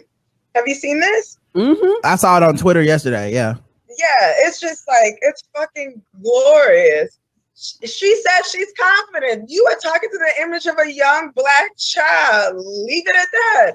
Richard, there's no way you grow up with that kind of daddy and don't be a pro-black shorty like Serena. Richard has always stood up for his girls. Like, that's and they caught it so bad, man. Like, I have so much respect for Venus and Serena, man. It's just, they're two amazing people. And like I said, because they get called all of the monkeys and men and all that type of shit. And I'm like, what do you think? They, first of all, you put in a whole nother layer of transphobia. Like, you acted. Thank you. Yes. So another part of you was speaking outside of your racism. And then, on what level does a man look like because they don't fit your standard clearly? And what is your standard? Flat, pale, busted, disgusted. Like, please. I don't want to hear it. Yo, real talk. Like, this is tangential. They've endured so much in the media. Yeah, and if you go overseas, they always overseas, and people calling all of them British, and you know, whenever they go all the way overseas, they're like, look at these big black monkeys. Like, look at them, look at them men. They're always that. Right. So that's why when I saw Beyonce have her in that in Lemonade, I was like, oh yeah, she's definitely holding up the black woman. That's why I was like, I mean, them articles that came out after Lemonade, like, oh, Lemonade is for everybody. Lemonade. I'm like, no, nigga, that was for black women specifically. Right. And what's crazy though, you just kind of hit on it tangentially, but purposely misgendering black women, that shit is transphobic. Yes. It is They did misogynistic. it with Michelle Obama too. Right. Like, and the thing is, like, because someone did that, they posted a meme in our Facebook group where somebody did that shit to Wendy Williams, and I was like, look, I don't agree with what the shit Wendy Williams be saying lately. I get it. But you gotta understand, this shit is still transphobic. The posting art, it's still misogynistic, and you can't just pick and choose your targets like it's okay. Using it as an insult, right? To insult somebody, like, because when they say it about Serena, when they say that shit about Michelle Obama, we will ride on their motherfucking ass, and anybody that come through here trying to do that shit gets kicked the fuck out immediately. And then we had, like, I was so embarrassed in our Facebook group because I had to basically kick somebody out that people liked. And they was trying to defend it. And I was like, this shit is fucking embarrassing, man. Like this, like, you can be better than that. Like, find a way to insult somebody where, because if it was like, say, I don't like this dude, he's gay. Okay, so you're using gay as an insult pejoratively. Now he's straight, but now you can't come back and be like, well, since he's straight, I get to call him gay and it's not offensive to anybody. Okay, so I guess anybody on the sideline watching shouldn't realize that you just use gay as an insult. Therefore, it's a negative thing to be gay. Like, these are the things that are happening, and it's all, like, you know, intersectional. And it does seem like people ignore that shit so often. But yeah, when it happens to Serena, it's also transphobic, man. So don't do that shit. All right, sorry. Anyway, Serena was speaking up after she whooped some white woman's ass, and was like, she was like, I also worry about young black men because, you know, I have my nephews, and these recent shootings have made me think about that. And I was like so taken aback because it was at the press conference after winning Wimbledon. like it was like, damn, like, you, like, this wasn't a Facebook post or a Twitter post. This is like room full of fucking reporters, like, yeah, so this is what I've been thinking about. They killing us. What's up with that? Right. And I think the thing that I love about Serena and is that her nipples get hard when she beat white women, and that is so attractive. It's like sexy and good. Yeah, her nipples. Is she really getting aroused? White women. They were about to cry. I saw I saw articles where they was mad. Like, I was like, what's she supposed to do? Put her nipples away? Do you know how nipples work? It doesn't work this way. You can't do nipples turn off. And can you imagine if Serena missed the serve because she was trying to rub some heat into her nipples? They'd be holding that against her too. Right. Nah, man. Let them nipples hang, girl. Anyway, I'm sorry. Go ahead, Karen. I'm sorry. Oh, no. I'm about to say one thing that I do love about Serena and what really, and how she really makes them mad is that she goes over there, and when she wins, she speaks in their language. Oh, yeah. Which really infuriates them. She's like, oh, bitch, in case you don't understand, I can speak racism in multiple languages. Right. Because I'm pretty sure she's been called a monkey in every language, a chimp in every language, and a man in every language. She was like, oh, bitch, I want you to know, and I can understand these insults that y'all hurling behind me, too. So she said basically that she doesn't think the answer to continue to shoot young black men in the United States. And that violence obviously isn't the answer for solving it. And the shooting in Dallas is very sad. It's sad that we had to say that, but everybody, if you talk about this, is gonna have to say that because they're waiting for to be like, well, you didn't get when them officers died. They can't wait. I don't I made a specific concerted effort not to express condolences for the cops on any of mine. Not that I'm Serena important, right? But you are to me. Oh, thank you. But everybody else is doing that. Yeah. Right? Like, you have literally everybody else talking about the cops. And the point of Black Lives Matter is that no one's talking about those Black lives, which is why you have to bring it up. It's so easy to say those cops should have been killed. What an easy stance to take. Yeah. The point is that other lives are not valued nearly as much. And we need to bring that to the forefront. Yeah, we got here. We got to this point because of police brutality. People really aren't mindful of that when they think of the idea that you're not as empathetic with the cops. It's not that we don't feel sorry for those cops that got shot. It's like, but don't make that the narrative of why this is an issue, because half of y'all weren't even that concerned about it when it was just us getting murdered. I think people would. Whenever you provide a caveat like that, it's also like implicitly taking accountability for something that you have no reason feeling accountable for.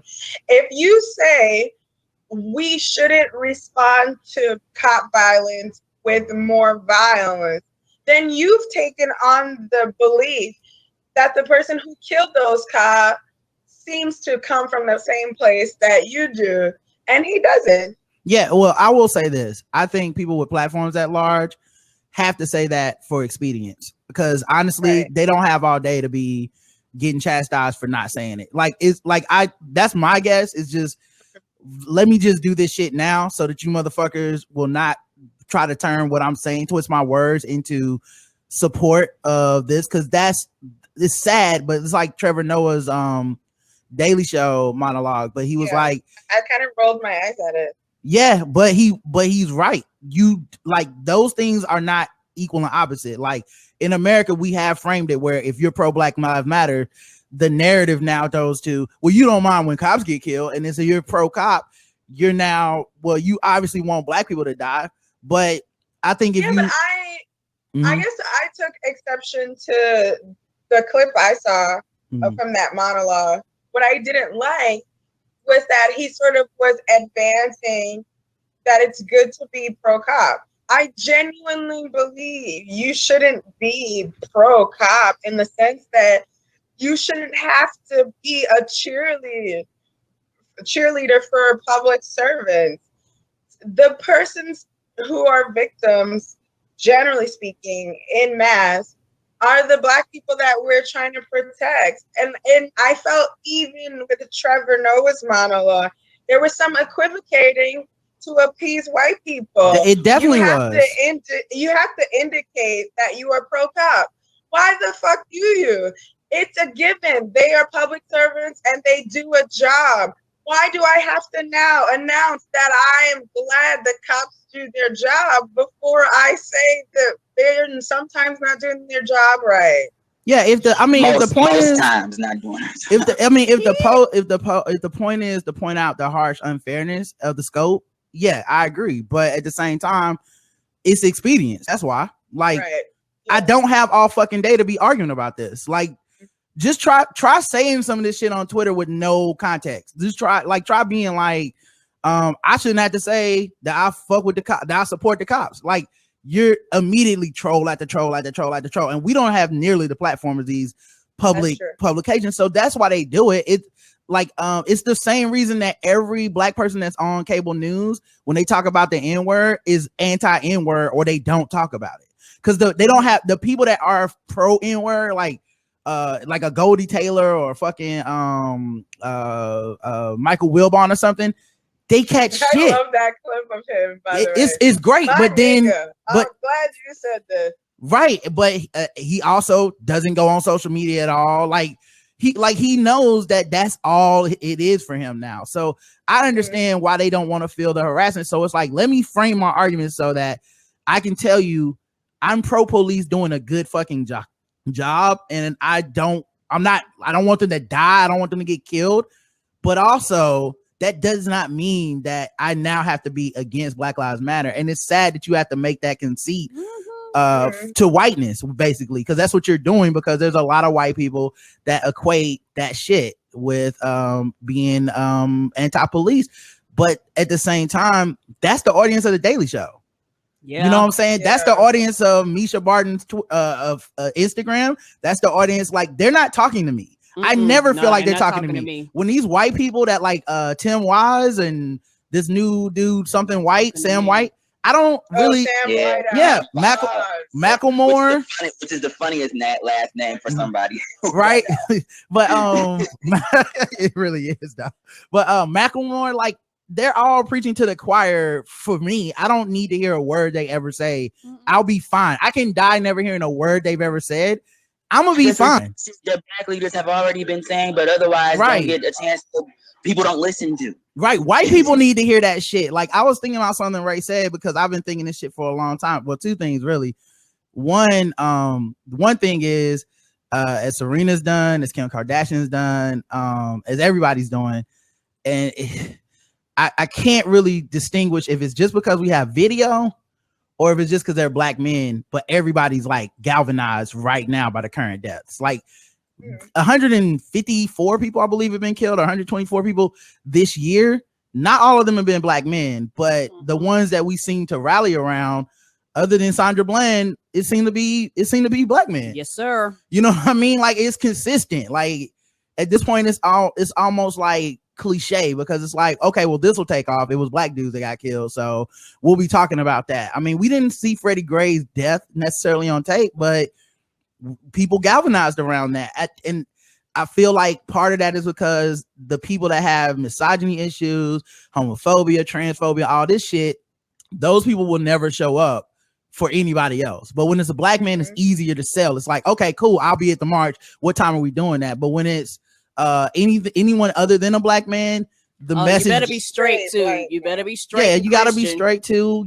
I don't know about religion, but you do got to be straight. And then like, you know, and it's sad because even the distinctions in the statements, it always kind of like, you know, it cuts a little bit when you read like, well, I worry about my nephews and young black men. I worry about my son and young black men. I worry about, it's like, yeah, but you know, the cops, like Daniel Holzclaw was not targeting black men, but the damage he did to people's lives is irreparable. Like it's shit like that where I think it just makes it easy. And then the second thing was Ray was bringing this up on our Facebook page, and I've thought about this as well. It is weird to me to see white people get so much more credit for saying the same shit that black people say all the goddamn time. And it is a completely separate like frustration for me, but that shit is real. Like, I don't know why Rosenberg saying some shit on his show is on the front of Raw Story, but then Trevor Noah and Larry Wilmore, or, you know, whether it's Francesca Ramsey, like whoever, that's not, you know what I'm saying? Like, why is that? Like, why did that shit go viral? But then because other shit not. Extra credit for being white the way that it always happens, because, and I will take every opportunity to shit on Justin Timberlake, but you cannot tell me that Justin Timberlake's falsetto is better than Brian McKnight's. You can't Obviously tell not. me he dances better than Usher. You can't tell me he's any more handsome than like Pharrell. But something about a white person who pays attention to black people makes us so hyped, because we've only wanted to be like liked by white people forever, that we've internalized this thing that if they're even the slightest bit kind to us, they're the most angelic or better than the rest of us.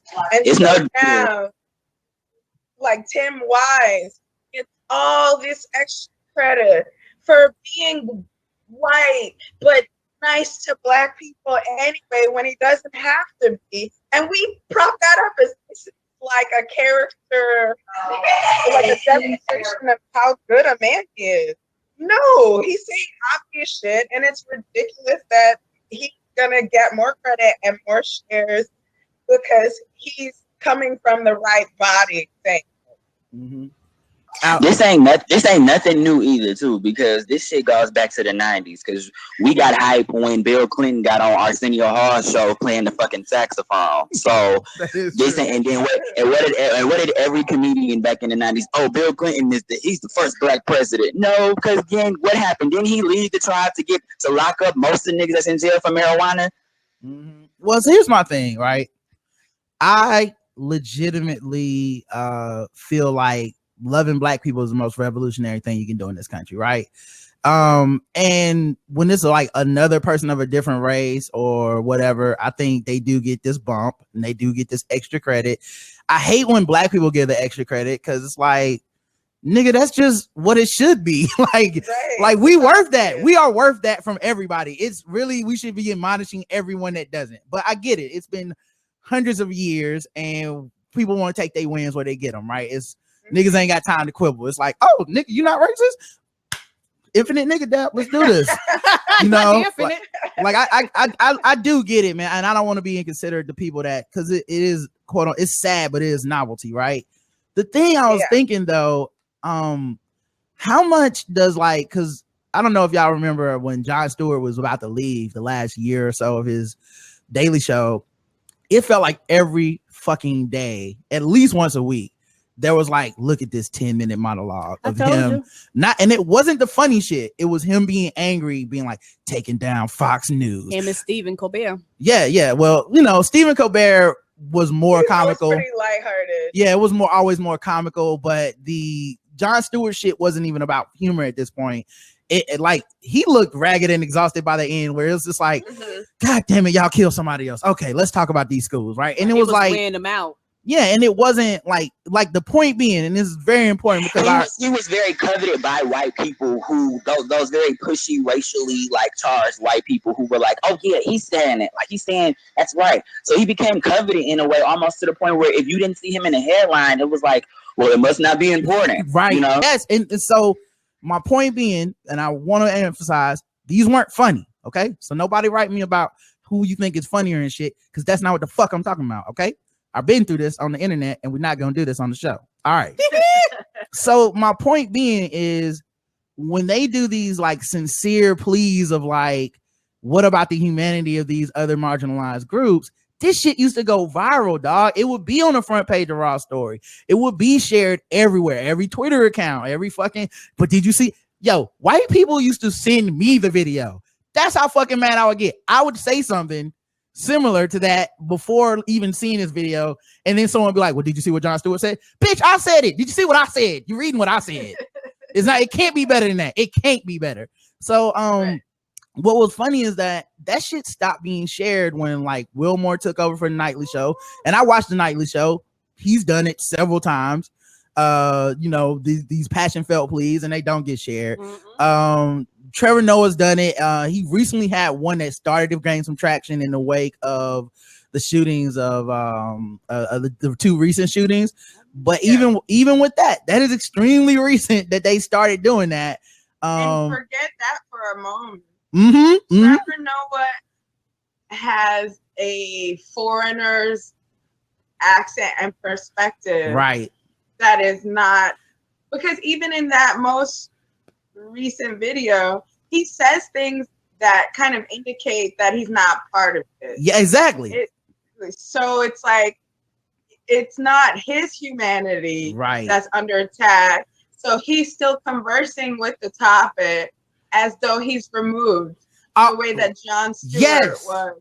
And that's what goes viral. Exactly. Which is still weird though, because it's not his first time doing that, but that's the first time I've seen that go viral, right? The motherfuckers ain't stopped killing us. He's talked about it on that show, but yet this is the time it goes viral, right? So the thing I was thinking was, to a large extent, I don't know that it would matter whether white people like gave their platforms over to black people or retweeted black people or whatever. I think when they see a black voice saying it, when they see a black person saying it, and Trevor Noah is, and this is not to question his blackness, but of the blackness scale in America, he's like the least offensive of the blackness. It's like, oh, cool. A light-skinned dude who's not from here is politely pointing out that we're racist. Not just he's light-skinned. Not just like white mom. Okay. Interracial dude is politely going on TV and telling us we're right, because this style is very quote unquote polite. Like, it's not an angry style. And even in the framing of who got the job, even in the framing of how he had to craft his voice and how every other black comedians had to craft their voice, they're still like, okay, but at some point I have to get this shit through to white people. Like I can only be but so aggressive if I want to make it to this platform. And whoever get to pick who was the replacement, you know, someone had to go through and be like, okay, we can go with Trevor Noah, but we can't go with whoever else. Like, this is the guy that we think can get these. Yeah, I'm not gonna let Roy Wood sit on there and talk shit for 10 minutes. Yeah, I will be there for it, but that shit will get canceled. Listen, How much if we fun went would it real, be? that would be amazing.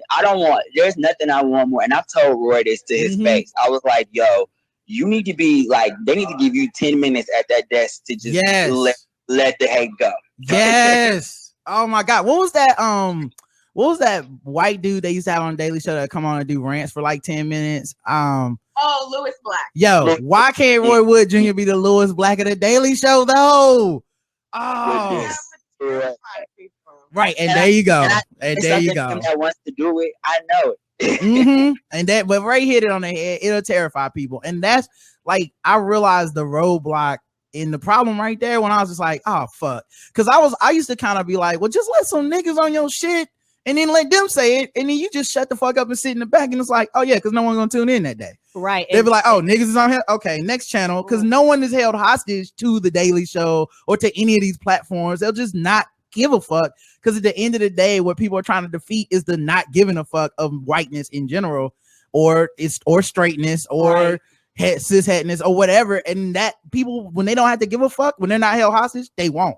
Right. And but it's also about the imagery of it all too, because we're talking about Roy but we're putting like, juxtaposing the two. Look at what Roy looks like versus what Trevor looks like. Trevor's very soft spoken, looking like I have to smile during this. I have to say, hit all the right marks. It's like the minute they turn on Roy, if he's sitting at that desk talking to America, telling them what the problem is, it's like, oh, he's angry. He's gonna say something. He's disgruntled. Yeah, I've actually been thinking about this a lot too. Because at the moment there's this wave of black, like woke, quote unquote, black girls in comedy that are like really hitting at the moment. And so like and this is not to question their blackness either, but it's mostly girls who went to predominantly white schools or date interracially or traditionally, or I guess the term is classically beautiful, right? Passable. And so like even a girl like Jessica Williams, who is really bright and really funny and really sweet and genuinely super pro-black, but she's stunning in the way that she looks like a black Barbie, and she speaks a way that isn't necessarily intimidating to the Comedy Central audience. And I'm confident that she's shackled to some degree. And even her pulling back is like a little much for people too. And it's like, what do you do? Yeah, it's like, it's just trap. It's really just a trap. Like the more you go up, the more that it's still going to be funneled through this. Like, well, the white audience is the one that matters. That's really all it is. So cut some of this black shit out. Okay, this is getting a little black. I know somebody got shot today. Can we cover that tomorrow maybe? Your braids are a little too thick in this cut in this scene right here. So we just gonna loosen them up a little bit. Maybe put your hair up a little. Maybe not a little too crazy. You know what I mean? Have you ever tried straightening your hair maybe? Because it's like while I was like pontificating on this shit, I realized like, where the angry black voices that are like inclusive are? Independent media, man. They're not gonna be on your TV. Like if we're looking for your TV to do it, if you're looking for your radio to do it, that's never gonna happen. Like you have to basically. You just made me feel like I have to find a new occupation. Well, you know what I'm saying? Like you have to go somewhere where you're floated by blackness, or you know what I'm saying? Like, because if you're buoyed to whiteness in any way, they will pull the leash at some point and be like, we're not comfortable with too much of this nigger shit. Okay, like absolutely. The nightly show, I understand, but the nigger show, I don't know. We need to pull back on this. It's getting a little too racy and shit. Like I know Larry Wilmore has like a really weird delivery for a lot of people, but I really like that dude. But he also called the president my nigga, so like he'll never not be cool with me now, because that's like the thing I want to do to Obama. That's like my fucking dream, is just to give that dude the bro hug, dap, and be like, my nigga, like right in his ear, like you did it. So, but yeah, like we still have hope that the Cavs go before January 19th. True. And then JR whispers, my nigga. Oh, he gonna do it. Yeah. He gonna do it with no shirt on. He gonna do it. They might not let JR in, man. Nah, they gonna be like, you still ain't put your shirt on for that championship. He just shirtless, just walking around. Fuck a shirt. I think the funniest thing of the 8 years, and Obama's done a lot of funny things, but him being on the phone with Tyrone Lue and be like, tell JR to put on a shirt, man. Yeah, yes. He probably wrestling everybody. They trying to put a shirt on. He like a little kid. We trying to get him dressed in the morning. He like that would be an epic photo when it comes to black men and waves in their hair, because J.R. Smith's waves are always on point, and Barack Obama, Barack has as much makeup as they put on him during conferences. You can still see the do-rag crease line in his forehead. Yeah, I wonder who cuts his hair, man. Because it can't be the same dude that did all the other presidents' hair. You know? I don't know, man. It can't be. You got to believe the Clippers are making sure that Obama flies in somebody from Chicago. Yeah. You just fly a nigga in and argue with him about, no, man, LeBron better than Steph, dog. No, for real. Like he has to fly the conversation in too. He could his haircut in the alley of Ben's Chili Bowl or some shit like that. Wait, can you imagine that come up, yo?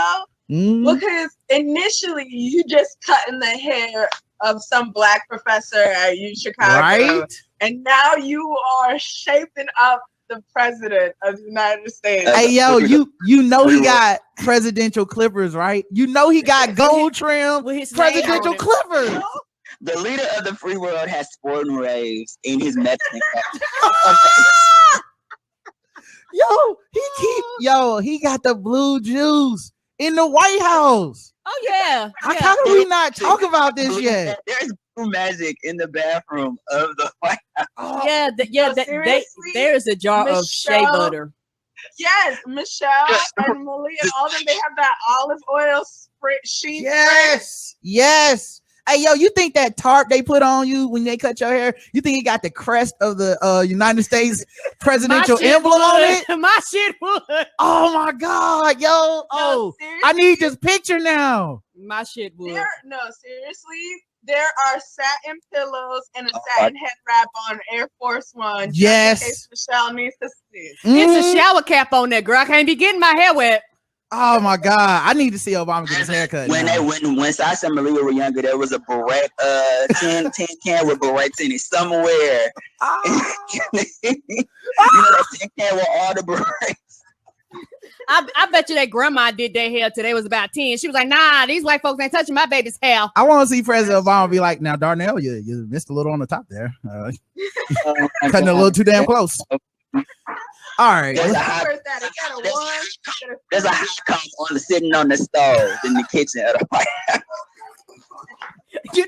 You know, everybody started looking bad. They started giving the Secret Services and shit, tips and stuff. They were like, hey, your skin breaking out. Here's some of this shea butter. It'll cut down on them red marks. This is the best looking staff too. So yeah, that makes sense. They probably getting staff tips from Michelle. Oh yeah, he's seen them razor bumps. Nah, you can't be having them razor bumps, dog. Here's a bevel. All right. Let's speaking of bevel, let's get into our games. Let's get into our games and talk about this racism, this Guess the Race. Because I feel like the whole show's been fucking with black people. So we'll just get right. Oh yeah, everybody got 100. Guess the Race. Guess the Race, of course, is gonna be brought to you by Bevel. That's right. Bevel is the one and only shaving system designed specifically for coarse curly hair and sensitive skin. Step up your shave game to the presidential level and say goodbye to razor bumps. You never see Barack with no razor bumps. He probably had the prototype bevel like years before. You know what I'm saying? He probably like no Tristan Walker and shit. You know he did. But you can get clear, smoother skin with bevel. It comes with a whole whole get up in this nice, sexy looking box. It has a safety razor in it for people that, in case you haven't shaved with a straight razor before. Hey, no need to get scared. Like, hey, I normally use clippers. Well, you don't have to be scared, brother. You won't cut yourself. Safety razor comes with it. Shaving brush, blades, priming oil, shaving cream, and cool restoring balm. It feels so good on your skin and it smells good too. The ladies love it. And you just tell them, hey, I got gay friends and I'm for gay marriage. And then they'd be like, you smell good too. maybe you woke enough for this pussy. I don't know. And then so just upgrade your shave routine at GetBelvedIcon at GetBevel.com and use code TBGWT. Get 20% off of your very first month. All right, let's go ahead and get into guest the race. Where's my guest the race music? Gotta sing the song or the people will riot. Here we go. Oh wait, no, wrong music. All right, here we go. Now that it's time for some guest the race. That's right, it's guest the race time. Now that it's time for some guest the race. That's right, it's guest the race time. That's right, it's time for guest the race because Karen forgot to do it again. It's the game where we go around reading articles from everywhere, and we have our contestants today, Ray and Alex, from the Loudmouth Comedy Show, to guess the race. And the chat room plays along. And in case you haven't noticed, chat room is very racist. You will notice soon. All right, so the first story. Let's talk about this man here. A drunk man was jailed after police found him in bed with a $5,000 mannequin he stole from a lingerie shop hours earlier. $5,000. Maybe it was alive until the police came and then it turned back to a mannequin like that movie. A drunk Tennessee man was jailed after police found him in bed with a $5,000 mannequin. I like he didn't go cheap. You know, his electronic pussy got to be high quality. He got expensive prosthetic pussy. Yeah. His name is Christopher Wade. He stormed a Hollywood Hustler store in Nashville shortly after midnight. He was accused of wandering into the store, grabbing a mannequin that was dressed in a brown bob wig, a pink spandex dress, and rhinestone stilettos with red lips, and walk. Well, I mean, look what she was wearing, Karen. I mean, she was asking for it. She was asking for it. You can't be standing in the window like that. And walking outside a parking lot with it under his arm. An employee told police that he appeared intoxicated in the process of walking out. He knocked the mannequin's left arm off. Oh, God. Yeah. He then abusive, Jesus. Right? He was then followed outside by the female employee who argued with the man for several minutes before he allegedly put the mannequin inside his black and white Toyota Tacoma and drove away. Okay, so here's the thing. He could be Latino because of that car, but the name does not scream Latino. I'm glad I didn't drink that water I was about to drink. I was spit that shit all out. The employee estimated that the mannequin is around worth about $5,000, not including the merchandise that it had on. They were able to track Wade's truck back to his address on the registration, where they reportedly found him in bed with the stolen goods. Wade was then booked into jail on a felony theft charge, and he's been held on $11,000 bail. His Class D felony could carry a sentence up to 12 years. And you cannot go to prison for this. You cannot tell another person this is why you made it in the joint. All right. Oh, that poor mannequin is being treated like real women in life. Once you get used, you are worthless. So guess the race, Alex and Ray. Oh my God, there's so many avenues he took. There's like so many different like racial avenues involved with this person. I just feel like, but I mean, this is like a very white crime. I'm gonna say white. All right. But let me just say, with this white person that I'm assuming he is, there are very, like, the car is a very Latino thing. He made a lot of black decisions during his crime, but at the end of it, I think this is a very white person. All right. What about you, Ray? What do you think? I'll give you one more hint. The mannequin and the man are the same race. Okay.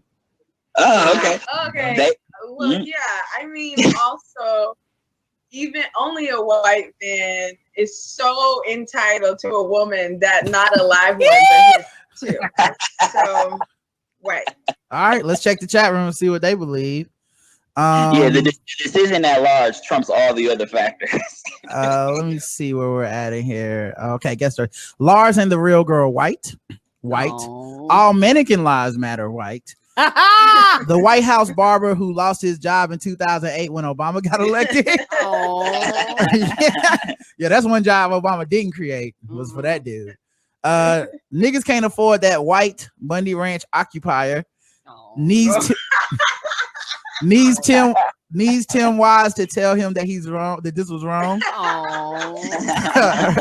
Prostitutes are too much of a financial for my career liability. White financial burden. Okay, seems like it could be part of a Lil Dicky song. White. Oh. Tennessee. Speak of white people that get too much credit. Tennessee whiskey white. And she's so quiet white. The mannequin was probably super sticky white. The correct answer is, and every single person got it, white. Of Lil Dicky. Mm-hmm. He's so terrible. Yes. Did you see that double XL freestyle? Nope. I tried to avoid that. I watched it because it was like him, Designer, and Anderson .Paak, like just doing whatever version of their stuff. Yeah. Yeah, that's him. So white. Look at him. That at one point, Anderson .Paak says some line about beating off with a flashlight to go through the page, and like such a little white boy nerdy fan, Lil Dicky's like, "Oh my god, did you just say flashlight to not Wait a minute. pay?" Does Yes. that mannequin have a bush? It has a bush, dog. Oh. No. Now, was that before him or after him? Part of me feels like he pasted that onto that mannequin because I fail to believe that they're walking around with a mannequin with a bush. I fail to believe. Oh, she all natural. Some men like the nappy dugout, man, even on the mannequin, I guess. At least he doesn't discriminate on all levels. You know, Like, he might still a mannequin, but he still is not gonna acquiesce to the beauty standards that America has placed on women. He found a feminist mannequin. Let's just say his mannequin is woke, and that's what's most important here, guys, is that you go get you a woke mannequin. Get you a mannequin that can do both, is what I say. Oh Lord. Really. a mannequin with a bush. I can't. All right, we gotta go to the bonus round of Guess the Race. I'm not even gonna play music because we started to run out of time, but let's get to the bonus round now. Everything's worth double the points, double the racism. Okay, in the bonus round of Guess the Race. You know what? I am gonna play the song. You know what? We're gonna sing this song. Where my song at?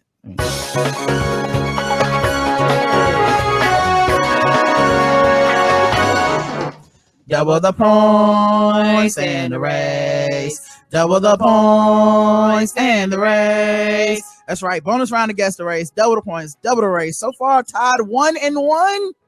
But who will come out on top? I don't know. Let's see. All right. So a woman. What? Oh wait, Karen, are you echoing on me? Is that me? Oh. Alex, were you saying something? I was gonna say, I feel like me and Ray have like the same level of thinking when it comes to terrible white people things. So like we'll always agree on that. We may have to invite you guys back and do a race off. I don't know. A challenge. A racial challenge. So there's a video floating around of a woman that is very upset with her boyfriend because he was eating her slice of pizza. Even though she offered to buy him his own slice of pizza, he was like, "I don't want no pizza, I'm good." But then when she got the pizza, he's like, "Let me get a bite of that pizza." I don't care about that. You need to know that was really good. You turning up for pizza? It's not just pizza, it's food grade. I have This sounds like your own slice of pizza, not your piece of mine. I would have gotten sounds like a very black one little situation. piece. I didn't even take the whole slice. I don't know yet. This pizza is big as fuck, by the way. Like this a like a New York slice of pizza. Because you know, niggas always get into it over food. Like it's always for food. Like I said, do you want some chicken? Not my really trying to be comfortable with it. Don't ever get too comfortable. I did not want to hear this. She said, "Don't ever get too comfortable over pizza." I love it though. She said, "Don't ever get too comfortable." All right. So they don't have the names. They just they do have the names. Okay. This took place in Washington, D.C. Okay. And it was on Snapchat. It was a series of videos from Arise Ifijika. That's the guy's name who recorded it. And his girlfriend is Deja Davis, who was very upset about him wanting a little piece of her pizza that he just took without asking permission at all. I'm on her side. Well, Karen said I'm on her side. Yeah, fuck you. I asked and you said no. Well, bitch, you don't get none.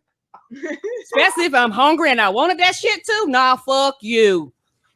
Because I stopped doing that to Roger because it's disrespectful. So I was like, okay, cool. Well, then it goes both ways. Because guess what? You had a lot of dudes be complaining up and down Twitter how my girl said she ain't want none, then she ate half of it. She was like, nope, I asked. That was your warning. Listen, the emotion coming out of Karen right now makes me think this discussion has been had. Yo, it's so real, but I have never done this to Karen. I don't do this. I have never in my life. Karen has some very picked up emotions behind her words. As y'all can see in the chat, I have both my hands. Okay, all my fingers. I've never tried this. I'm with her. Nope. Okay, all right. So guess the race of no Hillary. Guess the race of Deja Davis. So you really need to do that. I mean, like, what you didn't hear in the background was her clapping after every syllable. All I saw was black hand emoji. Black hand emoji. Black hand emoji. So, Alex, what about you? What are you guessing? She is as black as my pinky toenail. Oh, God. All right, let me ask the chat room what's going on. For Guess the Race. If he takes a bite, he better sleep with one eye open. Black Chocolate City don't play. Black girl that is tired of her trifling man. How did he became trifling because he took a bite of that pizza? Oh, that's so good. This nigga could be the most affectionate nigga ever. He took a bite of that pizza. Like, you trifling motherfucker. He got real comfortable, and she was like, "Don't you ever get too comfortable." She told him, "Don't get comfortable." All right, black woman rightfully mad because she finally knew what she wanted for dinner when he asked. Women don't be knowing. Like, this loops the conversation pretty tightly. You know, black men always think they can just do whatever and say whatever and behave however. And black women always reel it in like, no, you was wrong. Let me tell you where you fucked up at. He ate the pizza and then he was like, I don't understand why a gay man gotta be ahead of the movement. Give me some more of your pizza. And when you gonna have a black baby? Narrative stuff quick. Why you acting crazy? Why you acting crazy? Man. Why you so angry? Why you so angry? No, Listen, nigga, I ain't angry. You being trifling. I've been watching Fatal Attraction. Shout out to my mom who put me onto that. It comes on TV One. It's basically Snap for black people. And every single one of those stories, the turning point about 30 minutes in is when that dude calls that black woman crazy. Every single story. He called her crazy in an argument. I was like, and that's why he did. That's why we got here. That's how we got here. That's why you got stabbed. Yep. You can't be saying that shit. Calm down. You know what it is. Calm down. Calm. You acting. It's like she found one of them. She found out he had another baby. He had a secret baby, and he called her crazy. You can't have another baby and call me crazy, nigga. Are you crazy? You think you gonna sleep here? Anyway, I'm sorry. Anyway, you're so emotional. Calm down. Yeah, I'm sorry. It got to me. She just listened to Lemonade Black. Deja eats off. Deja eats off his plate on the regular, but ready to slice him over his slice black. Fucking with black women. Should have got a 2-piece from Popeyes instead, black. Mambo sauce pumps through their veins, black. And when she sent him back to hang out the passenger side of his best friend's ride, still can't exhale, sister. Hashtag black girl petty. Also chew him out for snatching the mumbo sauce wing last week, black. Yo, she would have started calling him like she would have started calling him young in the middle of this.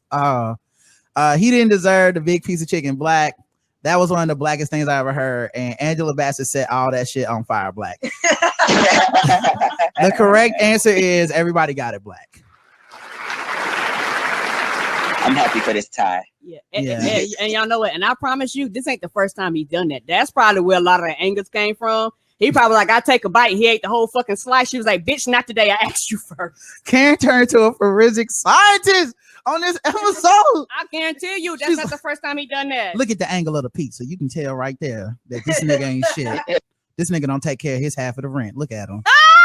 Here's a picture. I'm gonna put them on screen. Put them on screen so y'all can see what this couple looks like. Beautiful couple, man. This is her turning up over pizza, and he put it on Snapchat. She did not give a fuck that she was on Snapchat. I love that she could put her on Love and Hip Hop. Yes, So I can see her She on Love and fit Hip right Hop. in. she was. She looks like Carly Red. Here's her pointing, doing the what you not gonna do. I think this is when she told him you getting too comfortable.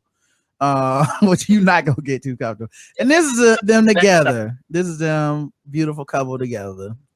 Although he do have some fuck nigga features though. They are such an Instagram model. See, this is so real. Yeah, she gonna fuck around and Mona scouting. Mm-hmm. So there you go. Now we have to get into our final segment, of course. And Karen, I'll add you back to the screen, but we have to talk about this sword ratchetness, guys. Okay, swords are a problem. And where's my long ass sound clip? There we go.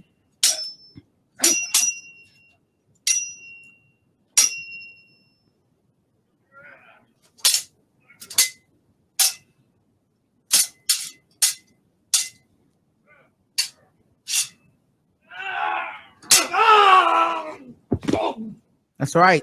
There's a lot of, we talk about gun violence to start the show, but I'll tell you one thing that never stopped: sword violence. Okay, it's been going on since man was able to fucking smelt iron, and it has never stopped. But in the wake of all these different, killings and the invention of the gun, we keep acting like it's not a problem. Well, it is a problem, and here at the Blackout Tips, god damn it, we're going to let you know that it's still going on. Today, Polk County, Texas, overshadowed by a more brutal Texas killing, but still, this man from Polk County, Texas, slashed a goddamn another person with a sword he had hidden in a cane sword, like a pimp. He's 45 years old. On Monday, he got arrested in connection with allegations that he slashed another person on the arm and the leg with a sword that he had concealed in a walking cane. James, are we living in the medieval times? God damn. For real. James Roundtree of Polk County is still, man, you know what, Alex, this is completely another tangent, but when you just said medieval time, it made me think Tyler Perry need to do Medea Goes Back to the Medieval Times, dog. I would watch that. It will be lit. I would actually watch that. Him doing Medea in that motherfucking night suit. You know what I'm saying? In a night suit. Mm-hmm. Am I gonna have to pop a sword in somebody's ass? Like, oh shit, okay, Medea. I ain't getting up on that horse. Mm-hmm. Oh my god, that actually be good. See, Rod, you didn't put it in the zeitgeist. Now you didn't put it in the universe, and now it's gonna happen. Well, all it takes is one time. He already owes me Medea Goes to Space. That's when I'm like, Medea Goes to Space, then and then Medea in the Medea 10,000 Leagues Under the Sea. Oh yes, give me all, like he gotta be more creative with these Medea stories. Diary of a Mad Back Pluto. we got about 15 seconds, so I don't know if you want to start. Okay, all right. So yeah, we about to wrap up. I'm not gonna start a new session, so I'll just say we about to get out of here. Watch out for the swords. Ray and Alex, tell them where to find y'all. It won't be in the live chat, but it'll be on the podcast when it comes out. Okay, so you can find me on Twitter at Ray Sanni. Find me on Facebook, also Ray Sanni.